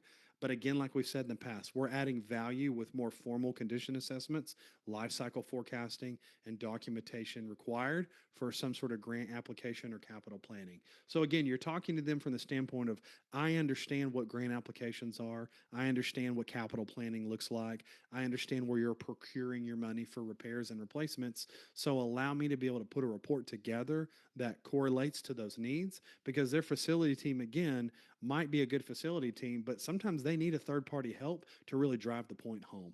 So this may not be a quick sales turnaround, but it's important to let them know that you are going to be able to speak to their needs specifically and provide them some sample reporting and a proposal and let them have it and see what comes from it. One of them is we don't have the budget this year. And I always just say, listen, I understand. We offer phased inspections and budget options to help you get started without overextending. So planning can begin even before a full funding is available, meaning if we don't have the budget this year for an inspection, that's why I said sometimes fourth quarter inspections can be really hot for some individuals because they have to close the books and get ready for the next year. So if they can't actually do the inspection now, then they can at least project for it for a following quarter or year. So if they even say we can't do it right now, then you at least need to go, you know what, I understand and respect that, but allow me to provide you a proposal now so that you can have that information when you are ready for it, or say something in the nature, like I said, with phased inspections, I can offer a part of it now, and we can do another part of it later, or whatever that looks like that you think will be beneficial to them based on your conversation. Um, Mike, go ahead, sir. Well, I don't know if I have to, I think I have to actually ask you. Okay, now Yeah, you're good. Go for it, bud. yeah, you have to click that thing. Uh, well, oh gosh, I just lost my train of thought when you said that. Sorry, I lost my train of thought there. When I rethink about it, I will let you know. That's okay. Was it regarding one of the specific answers or rebuttal, or were you giving an example? Do you remember what it was? It was specific to dealing with the schools and stuff. I don't remember what I was going to say though. Now it'll come back to me in a minute. Okay, raise your hand when you're ready. Okay, now this is not going to be an exhaustive list. This is just a few of the opportunities of where to find them. Um, Obviously, local government, you're going to have to go through local government channels. Michael's ready. I'll have him say this because it may tie into it. Go ahead, bud. Yeah, sorry. Okay, now I remember. I was just going to say, you might want to briefly touch on when you do put proposals out during quarter four, during Q4. A lot of times budgets run out mid Q4 or Yep. peter out mid Q4, so bids will actually get pulled down, but then put right back up. Sometimes a week later, sometimes 3 weeks later, whatever, a month later. And you might have to resubmit for the same bid. You might already have your bid retained on it. So just be aware that during Q4, when you're bidding projects, with school districts and, state or whatever, budgets run out, but the projects don't go away. They just have to postpone them for a little bit. So keep that in mind. That's a good point. Thank you, Mike, for that. Yes. Honestly, I've never had to deal with that situation, but you make a good point with it because they're going to have everything maybe at a quarterly basis, or they're going to have a project ready. And if they run out of funding or they can't quite get I will say this, I've had at least had the process of where we have put a proposal together and we have gotten everything ready to go. We're ready to move forward. Maybe they've even signed agreements, but because we're at a certain point of the quarter, they say, well, we've ran out of the opportunity to do this project right now, not because of funding, but they only have so much bandwidth for projects. So now we're going to have to push it out to the next quarter or something of that nature. I've Yeah. had that happen before too. So you're literally at the finish line, ready to go, and they can literally print you a check that day, but they go, oh, well, we're building a new office over here, and now we have this thing to deal with. So we're going to have to push it off to the next quarter, but we are still wanting to do it with you. But I have had them push it off to the next quarter, and then I have to do the bid process again. Even though they want to choose me, I got to go back through it again. I got to resubmit proposals, new dates, new times, make sure the prices haven't changed because they're so used to contractors changing their price on them. They're so used to, oh, well, Q4 last year, it was going to cost you 20 grand to do that roof, but now we pushed it to Q1 next year. Now it's 30 grand, right? So we have to go through the process. So they're just used to that. So if they ask you to redo it, don't think it's because they don't want to use you or, they're making it more difficult. That's just the process. If anyone's So ever done anything with government. a note to that, can you still, yeah, you can still hear me. Okay. So Yeah. a note Yeah. to that specifically is I've seen it happen a couple times, both with the Air Force and with the state agency, but, Mhm. or with the VA, sorry. But I mean, multiple times where bids were up, bids were out. I mean, everybody involved, even the primes, were ready and done. And they came back and said, oh, never mind, we have to take this down and we'll put it back up in a month. And one time we had to rebid the entire thing, the entire process. The other time they retained our information. Um, but yeah, there was another comment you just made. I was going to comment to, but I don't remember. So, anyways, go ahead. Go ahead. Okay. Oh, yes. And you said states have their own bidding vendors, such as Texas uses Bonfire. That's correct. So even as I give you a few of these different things, like SAM.gov is a very large federal contract opportunity board. GovWin, it's another one for discovering RFPs and procurement leads. You've got BidNet Direct or Public Purchase. Those are going to be more maybe state and local government bid portals. So BidNet Direct may directly point you to Bonfire, but it's important that if you're going to do federal, there's going to be very specific federal things available. And if you're going to do local state, then it's going to be best to do some easy research. You might be able to throw it into ChatGPT, but honestly, one of the best things to do is just call your local government and find out who is running those programs because somebody runs the RFP or procurement section of the local government. And you can talk to them and say, I want to be a part of bid processes in the future. Do you use a specific website? What's the specific process? I don't quite find it online. And they can give you the resources. They're not going to put up a barricade where you can't do business with them, but it may be difficult to understand initially what am I supposed to do with my resources up front. So you make a good point. They are going to have their own bidding processes. Like Oklahoma has a completely different bidding process than Arkansas and Kansas. And also know this because there is no state necessary licensure, if you will, for doing commercial inspections, each state will have specific requirements for you to do government work. So while I might be able to cross Oklahoma lines into Texas, Arkansas, Missouri, Kansas, and go inspect a multifamily or an office building or something like that, and nothing changes, I have my same insurance, same standards of practice. If you go from state to state, everything could be different. One state may require a certain amount of insurance. I had a state that had me come in and do government work for them, and I had to have more insurance than I've ever carried. I had to have a specific plan on my vehicle and the tools that I had. I mean, I had to have so much extra stuff that I wouldn't use for other states that I didn't, at that point, I wasn't really thinking about it when I first got started. But now I realize, well, if we're going to work in that state and do government work, I need to understand what they're going to need from me before I even start the process. And most of those states, even though, like I said, you don't require a license to work in a lot of them as a commercial inspector, they may require that you have a business uh, like certification or entity registered through their state. So, for example, if I go to Arkansas, they don't care if I'm registered as an Arkansas company or not. If I'm up in Kansas or Missouri, then I have to be a registered Missouri company. So you can go through those processes. They're not hard, but just know that for government work, it may be a requirement for them. Federally, I'm not quite sure. I haven't really done any federal projects.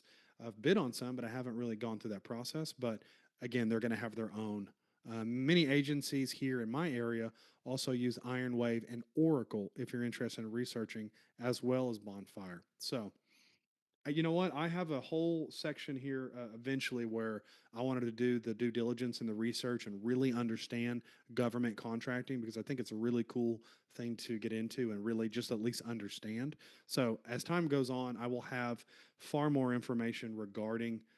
There's Bonfire, Procure Now, state registers. Yeah. So I mean, you guys are talking about Bonfire. I already had it on here. I didn't sneak off and type it. I couldn't do that. But Bonfire, Procure Now, those are common platforms where you submit proposals. State vendor registries, each is going to have their own database, like Cal, Procure, or Texas has CMBL, things of those natures. So these are going to be where you can find referral partners and then also actually send out RFPs. Now, again, check with your local and your state and make sure that they allow for subcontracting if necessary. Because if they allow for subcontracting outside of their vendor portal, then you're good. If it has to be within their vendor portal, then you're going to have to do your research to make sure that you're building relationships with them. And they'll also work with you vice versa. I have worked within a vendor portal before with an agent or with a group in another state, and they brought me in to do initial inspections for them on the back end of environmental work. So that relationship can go both ways. Okay. That's a lot of stuff going on with government and really with government. That's why I said it's one thing that we can talk about, but we're really scratching the surface with a lot of these individuals and government especially. Um, with government, I got you, Mike. I'm going to let you jump back on. With government, it's helpful because Mike has done a lot of government work, and so he really understands it. Some of you guys have done a lot of bidding and government work as well, which is fantastic. And that's what I hoped for in this class is to have individuals or people who want to be able to share and add to the conversation. Like I said earlier when I first started this, a lot of this information I have gathered over the years from actually doing it myself personally, but when it comes to some things that I haven't got a chance to do a lot of, I'm always wanting to learn. I'm always wanting to grow and learn from you because it always happens when I teach a class. Someone in the group is going to know more than me about something, and I'm always ready to learn. So, Mike, do you want to drop another quick piece of knowledge on me, real quick, before I move on? Well, I don't know if it's any new knowledge, but the one thing I remembered from earlier that I wanted to say is Okay. you were mentioning, sometimes you might put out a proposal in Q4 and it might not occur until Q2, so you have to reevaluate costs and stuff. I will say this when it comes to government contracting, most of the time when it comes to like when I put in, let's say when I put in proposals with some of the primes that do like the military buildings on the housing or the military bases around us, um, on those we have to put in what our cost increase per year would be. So Mm-hmm. you want to know what your factor is going to be for what you need to increase per year, and then it's government, so double it.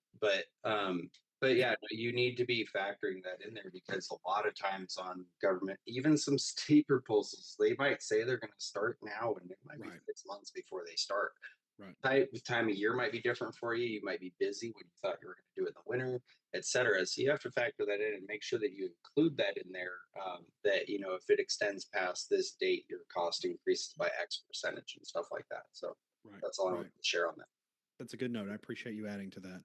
Yeah, I have worked on projects for governments where, kind of like you alluded to, I may have given them an exact proposal, but they wanted also a sliding scale of finance because they realized, like you said, if the project doesn't come to fruition in the time they wanted and they want to move forward at a later date and they've already selected you for the process, because sometimes I've had to go through interviews, I've had to go through different council meetings, I've had to go through putting proposals together, getting accepted, getting things signed, getting my insurance reviewed, all that. And once we did that, then it was a waiting game. And then they come back a couple months later and say, we're ready to go. Are we still within your sliding scale of proposal? And I may have charged, $5,000 the first time, but now maybe it's six because, you know, who knows what's happened in the last 3 months with the world we live in. So just know that that's possible too. And again, government, this is just scratching the surface of it. So hopefully I haven't left you more confused. Um, Yeah, tariffs, things of that nature. I'm confused about the subcontracting with government contracts. We have a main company with some DBAs under it. Then we have the inspectors as employees. So would the employees need to be subcontractors? I know I'm not wording this correctly. Well, it's one of those things where, if I'm understanding you correctly, you're saying that you have a main company with DBAs under it, and then we have those inspectors as employees under those DBAs. Sometimes, and I could be wrong, but from what I know to be true, when you're doing some sort of contracting through the government like that, if you have your main company that you're saying, I have Lance Kaufman Inspections, but also under Lance Kaufman Inspections, I have a DBA that does environmental. I have a DBA that does, ADA. I have one that does PCAs and all that. If they're under the main entity or the main entity of which you are created, and they all flow through that, I believe most government agencies will be okay with that because it's still your company being represented. I'm gonna let Mike answer this in a second, but I have been told that what I'm thinking more of and what I have run into is that they give you the vendor list. You're on the vendor list, and you are going to provide a PCA, but they also you want to add environmental, and you don't do environmental. You don't have a DBA that does environmental, and you see that, okay, well, I need to bring in some environmental. So you get three environmental quotes to add along with it. And not one of those individuals on the company is a part of their vendor list. And so they don't want you to bring them in because they're not vetted. So that's what I was thinking. Mike, go ahead and add it and I'm gonna wrap it up. Okay, so just to speak to that, because this has been a point on numerous recent proposals or requests for proposals that we've done or that I've Yeah. done, that at least around us with the state and the government, their stipulation and their requests has always been it persons involved in project must remain on payroll throughout the duration Mhm. or must be listed as a subcontractor throughout the duration. So if you have DBAs operating, that's fine. But as long as whoever's going to be involved in the project is on permanent payroll in some shape or form through your company, then they're on payroll. So they're technically an employee at that point. So there you go. There. All right, Clayton. Awesome. Perfect. I'm glad he was able to help with that. Okay. Any other questions? I'm going to do just a quick overview wrap up here of everything. But if anyone has any other questions pertaining to government, then we can certainly walk through it for a moment. It's good to have Mike and other people who've done this before to help in this. I'm taking a lot of great notes. When I teach this again, I'm going to be able to speak to some other things more specifically. Um, and like you said earlier, this is kind of a water hose of information. So at the end of this course, I am going to, obviously you'll have post course material that will be released to you, but I've wrote some notes here and there'll be some things that I'll try to also provide as some secondary information that will be helpful. And then, but before I dive into the finale here, we'll actually I'll do it afterwards because I think it ties into a final thought. So okay, let's do a recap then. I'm always available. So Mike gave you his information, which is amazing. A lot of inspectors won't do that. Mike has. He wants to really make sure that this industry is growing and doing it correctly. So I really appreciate that. This is the type of membership and industry that CCPA is trying to provide, having individuals like him. The good thing about Mike is he'll call me out on something, but then also he'll compliment me on something in the same conversation. And so I like that about our membership here at CCPA is because we really are trying to be iron sharpening iron. I have been doing inspections for almost a decade now, and I've been privileged to do quite a few commercial and understand the processes really well. But I'm still growing in new areas like government, for example. Whereas Mike has more experience in that than I do, and I've been able to help him in other areas. So I really think this membership group is very helpful and it's very mature and it's a certain type of individual that we are bringing into CCPA, and I'm so excited for that. It's not just a generalist group. You'll find in commercial, as I've even just briefly mentioned throughout this course, that all of these different client types, all these different processes are very particular and very different.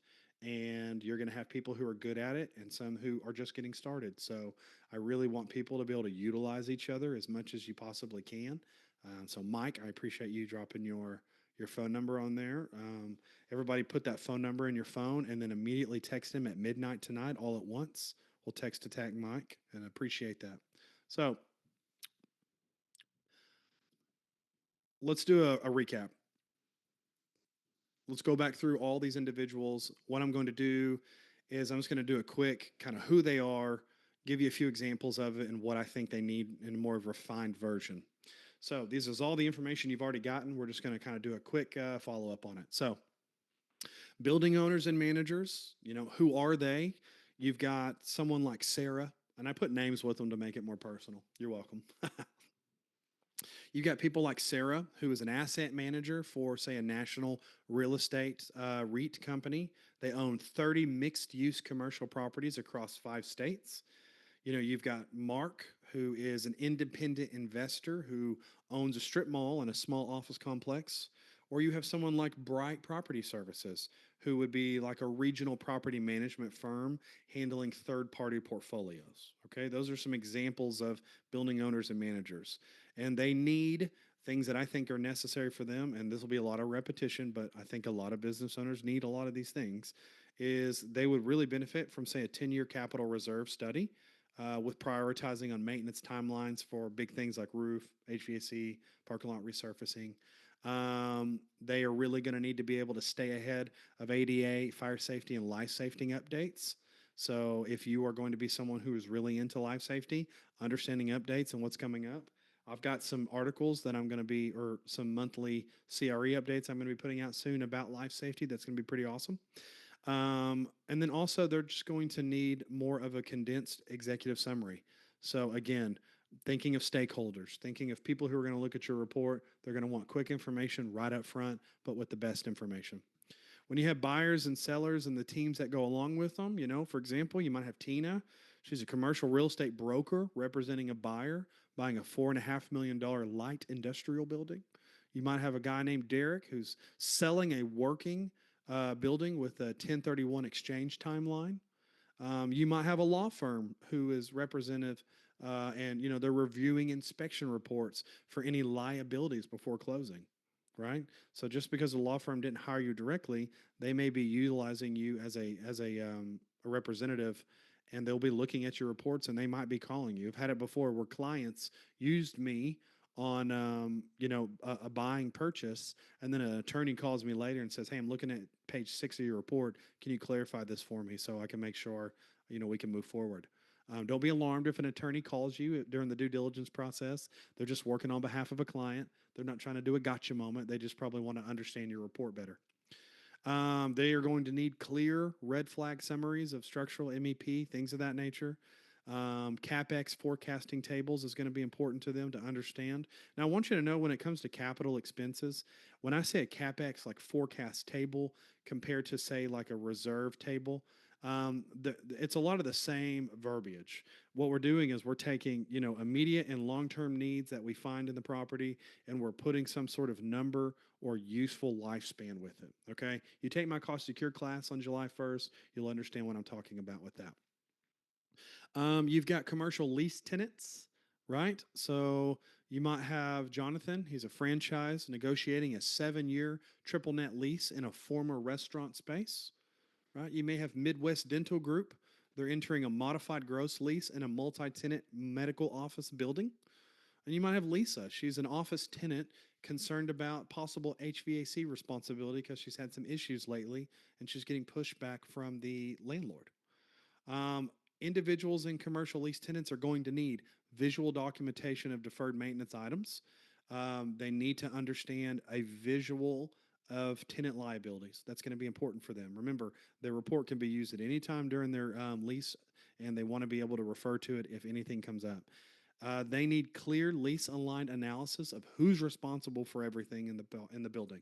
So if you can look at their leases, remember, or have a property management group look at it, make sure you know who's responsible for what and outline that clearly in the report. That will be very helpful to everybody. And then also something like a compliance audit to identify violations that could affect operations or insurance. So, again, that goes back to codes and local and state code officials. You might be able to bring them in to look at a property and see if there's any sort of violations that could screw them up later as they operate their business, or any sort of insurance. A low hanging one would be something like accessibility. We have financial institutions, right? So you might have First Union Credit underwriting a $2.5 million loan on a flex space warehouse. Flex would be warehouse, office, things of that nature, all in one building. You might have Lighthouse Lending. They're performing a risk audit on a multifamily portfolio. So maybe they are buying the or maybe they're lending for a big portfolio. Maybe the portfolio is already owned by somebody, and they are wanting to take out extra funds so that they can do some repairs. They want to know what the risk audit is, so they'll hire you for it. And then you have a broker who is seeking a quick turn property condition assessment for underwriting approval. So they are going to need concise property condition reports with photos and professional opinions on all deferred maintenance. Cost to cure estimates are going to be great for loan to value ratio calculating. So your cost to cure is going to be very helpful to financial institutions. And then they're going to need verification that the asset actually aligns with the standards for underwriting, meaning they want to make sure there's no major structural risks, life safety concerns, hidden liabilities, things of that nature. Insurance providers, right? You got like Verital Insurance. Maybe they're writing a new commercial liability policy on a retail plaza. You got Westgard Underwriting. Maybe they're reassuring risk on 100,000 square foot of a warehouse. They are going to want detailed life safety inspections. They're going to want detailed hazard assessments, and they're going to want photos and narratives supporting any loss prevention recommendation to reduce future claim exposure.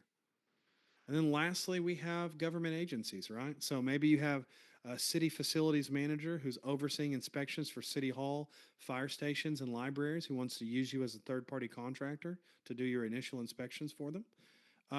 Maybe you have the State Department of Transportation. They're preparing deferred maintenance documentation for some sort of lease facility they have. And then you have the Public Housing Authority. Maybe they're validating conditions before renovation grants. So their inspection reports have to be aligned with their public procurement and bidding planning standards. Remember, they're going to have their own specific bids, their own specific proposals, their own specific report needs. Make sure that you're following and adhering to those. They are going to need documentation for grant justification or budget requests. So as you put your proposals together and as you follow the RFPs, make sure that you're documenting everything correctly and you're organizing it in a way. Remember, continuation of the report and all the communication and everything you do needs to look and feel the same way. And then also, they might need just a baseline condition assessment for assets entering public private partnerships or redevelopment initiatives, meaning you are going to be able to provide just a very basic assessment so that they can evaluate an asset and see what they want to do with it, whether they redevelopment or get rid of it. So those are just examples. We went over a lot of things there. That was a lot to take in over 2 days, and that's when it comes to a course like this. We're able to provide so much. But this is just a launching pad and a starting point for you, okay? I want you to be able to take a lot of this information and be able to utilize it. Like I've told everybody, whether you've done a coaching call with me or not, I have coaching available. If you go to CCPA's website, I'll answer that question in a second, Devin. If you go to ccpa.org and look for coaching, you can find one-on-one coaching with Rob and I.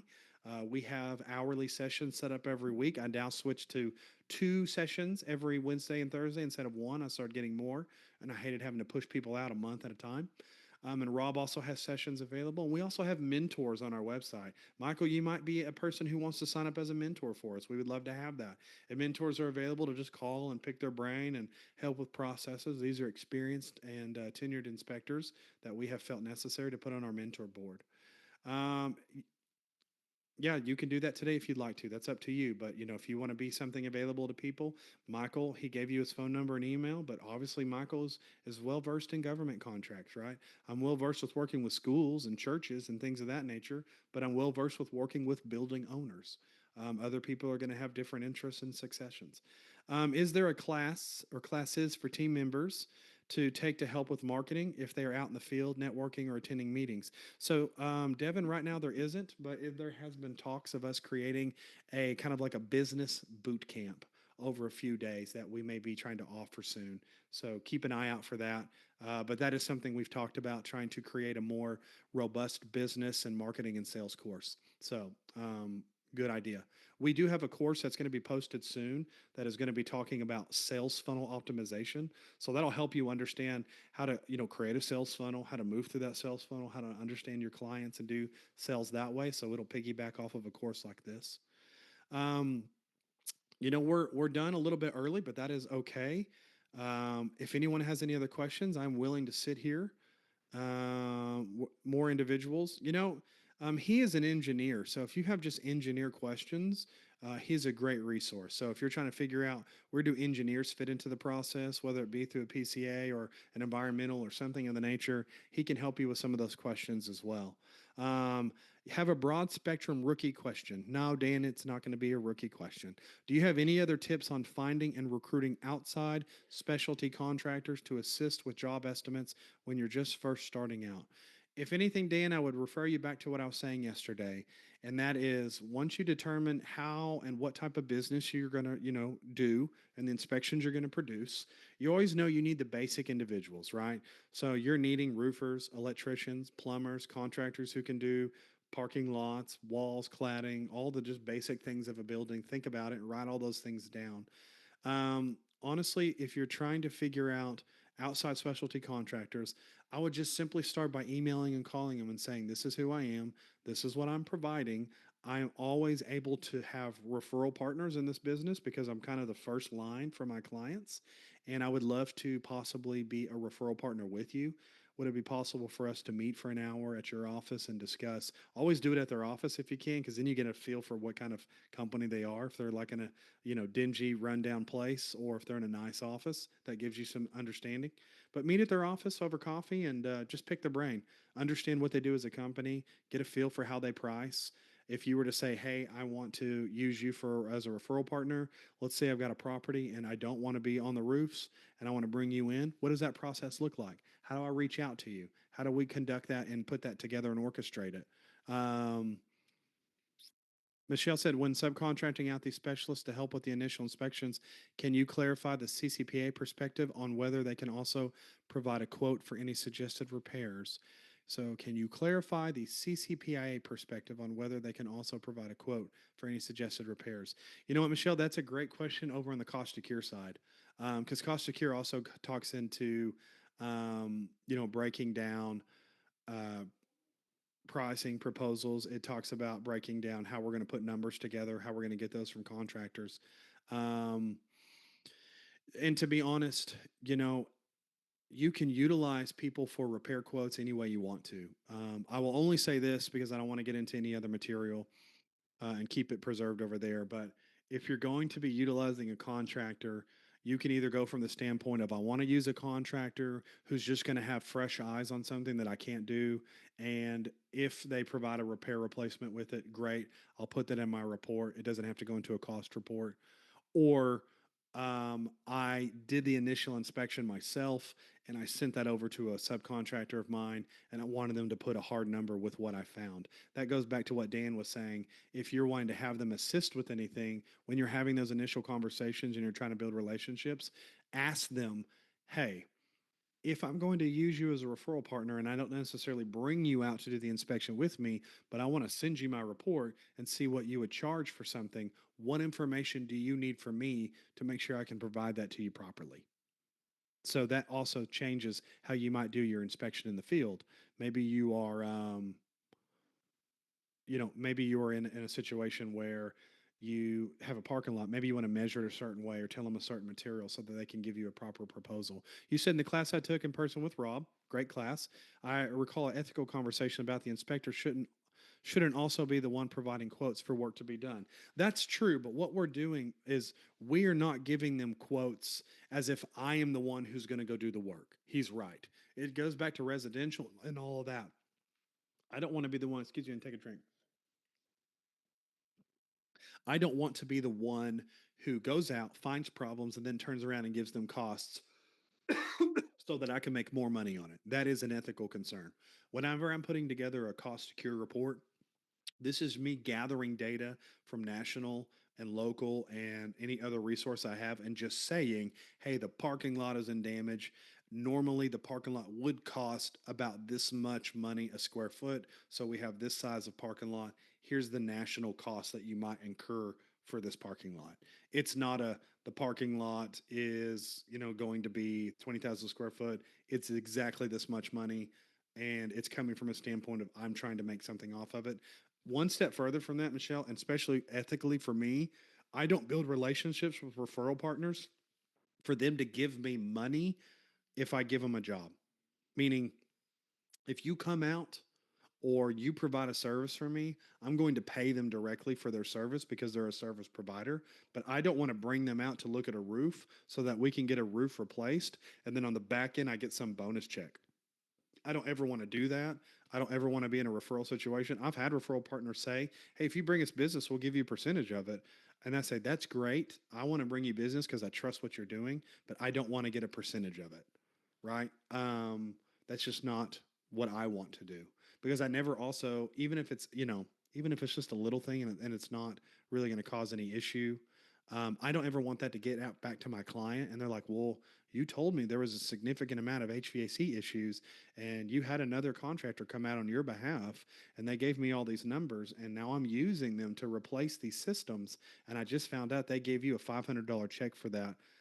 Did I really need to replace all that? Was that really a problem? And even if you gave the most honest ethical report and they find out you took money from them, it just as a referral partner, it just doesn't sit with me very well. So yes, you're right. There is an ethical conversation there to be had. Getting subcontractors and trying to find other individuals is going to be a lengthy process because it just takes time for you to trust them and them to trust you. Do you plan for sharing some sample proposal template or such to project business? So I am working right now on sample proposals that I can just share with just CCPA in general, and then also inspection templates. So those will be coming soon. You're welcome to go to my website, focusbuildinginspections.com. Again, I'm here for CCPAA, but I can give this to you as an example. And you can go to request a proposal on my website, and it'll show you a sample proposal. And yes, Larry, CCPA has a very solid sample as well. And my sample came from how CCPA wants it set up, right? The certain information you gather, you can make it as very simple or ornate as possible, but the information needed is on our website. And you can find that through the pricing and proposal course that I teach, or we just have a pricing and proposal on demand article and course there that you can find that information. The good thing is most things I talk about when it comes to sales or pricing or cost or things, we've written articles or have classes for it already on CCPA's website.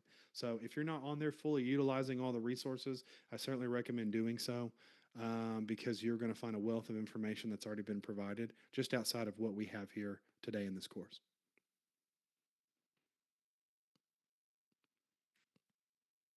I'll tell you what, I'll take one more question and then we'll do a final wrap up here. If anyone has one more question.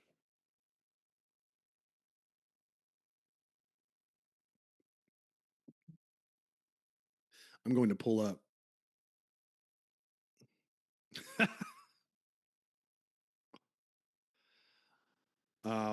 Yeah, probably. Yeah, I don't know. My favorite one right now, because I can't get it out of my head, Mike, is probably going to be Turnpike Troubadours. But I'm just an Oklahoma guy. So I want to take you to CCPA's website real quick. You can see that on your screen.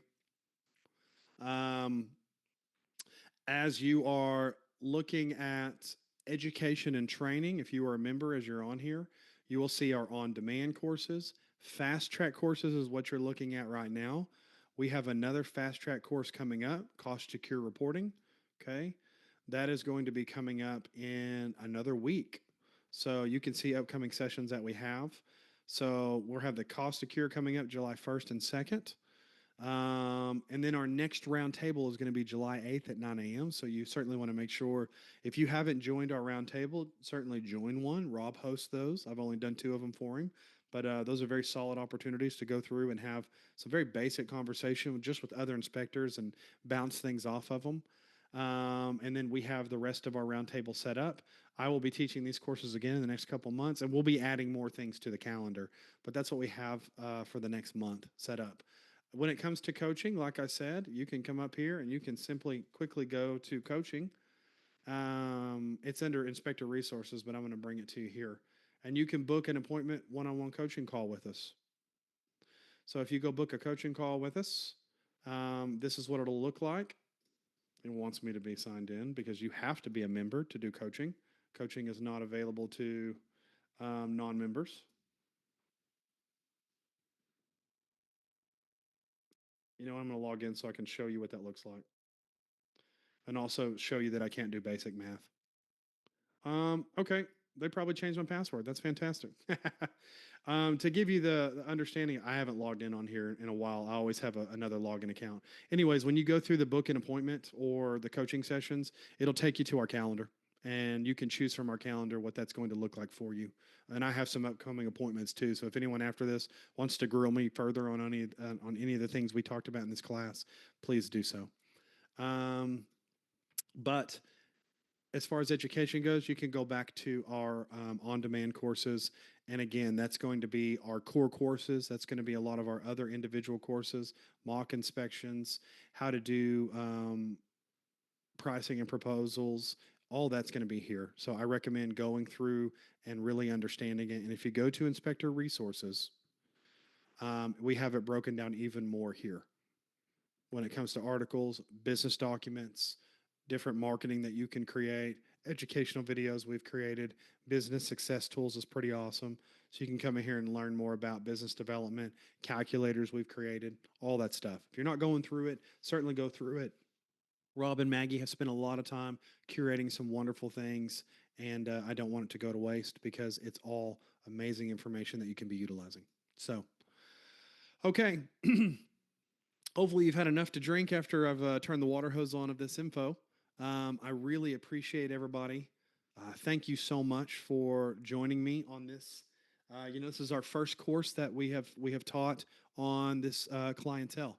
So you're going to have an opportunity to give feedback. I cannot do better at this unless you give me honest feedback. Hopefully, you got some great things from it. Even just one nugget of truth would be great. But go ahead and give us feedback so that we can make this class even better for the next round. I greatly appreciate that. Thank you to everybody. I hope you have a wonderful week and holiday today. I know today's Juneteenth, so if you celebrate that, most certainly enjoy the rest of the day and look into it. And hey, stay safe. Right? I'm gonna end with how Rob does it.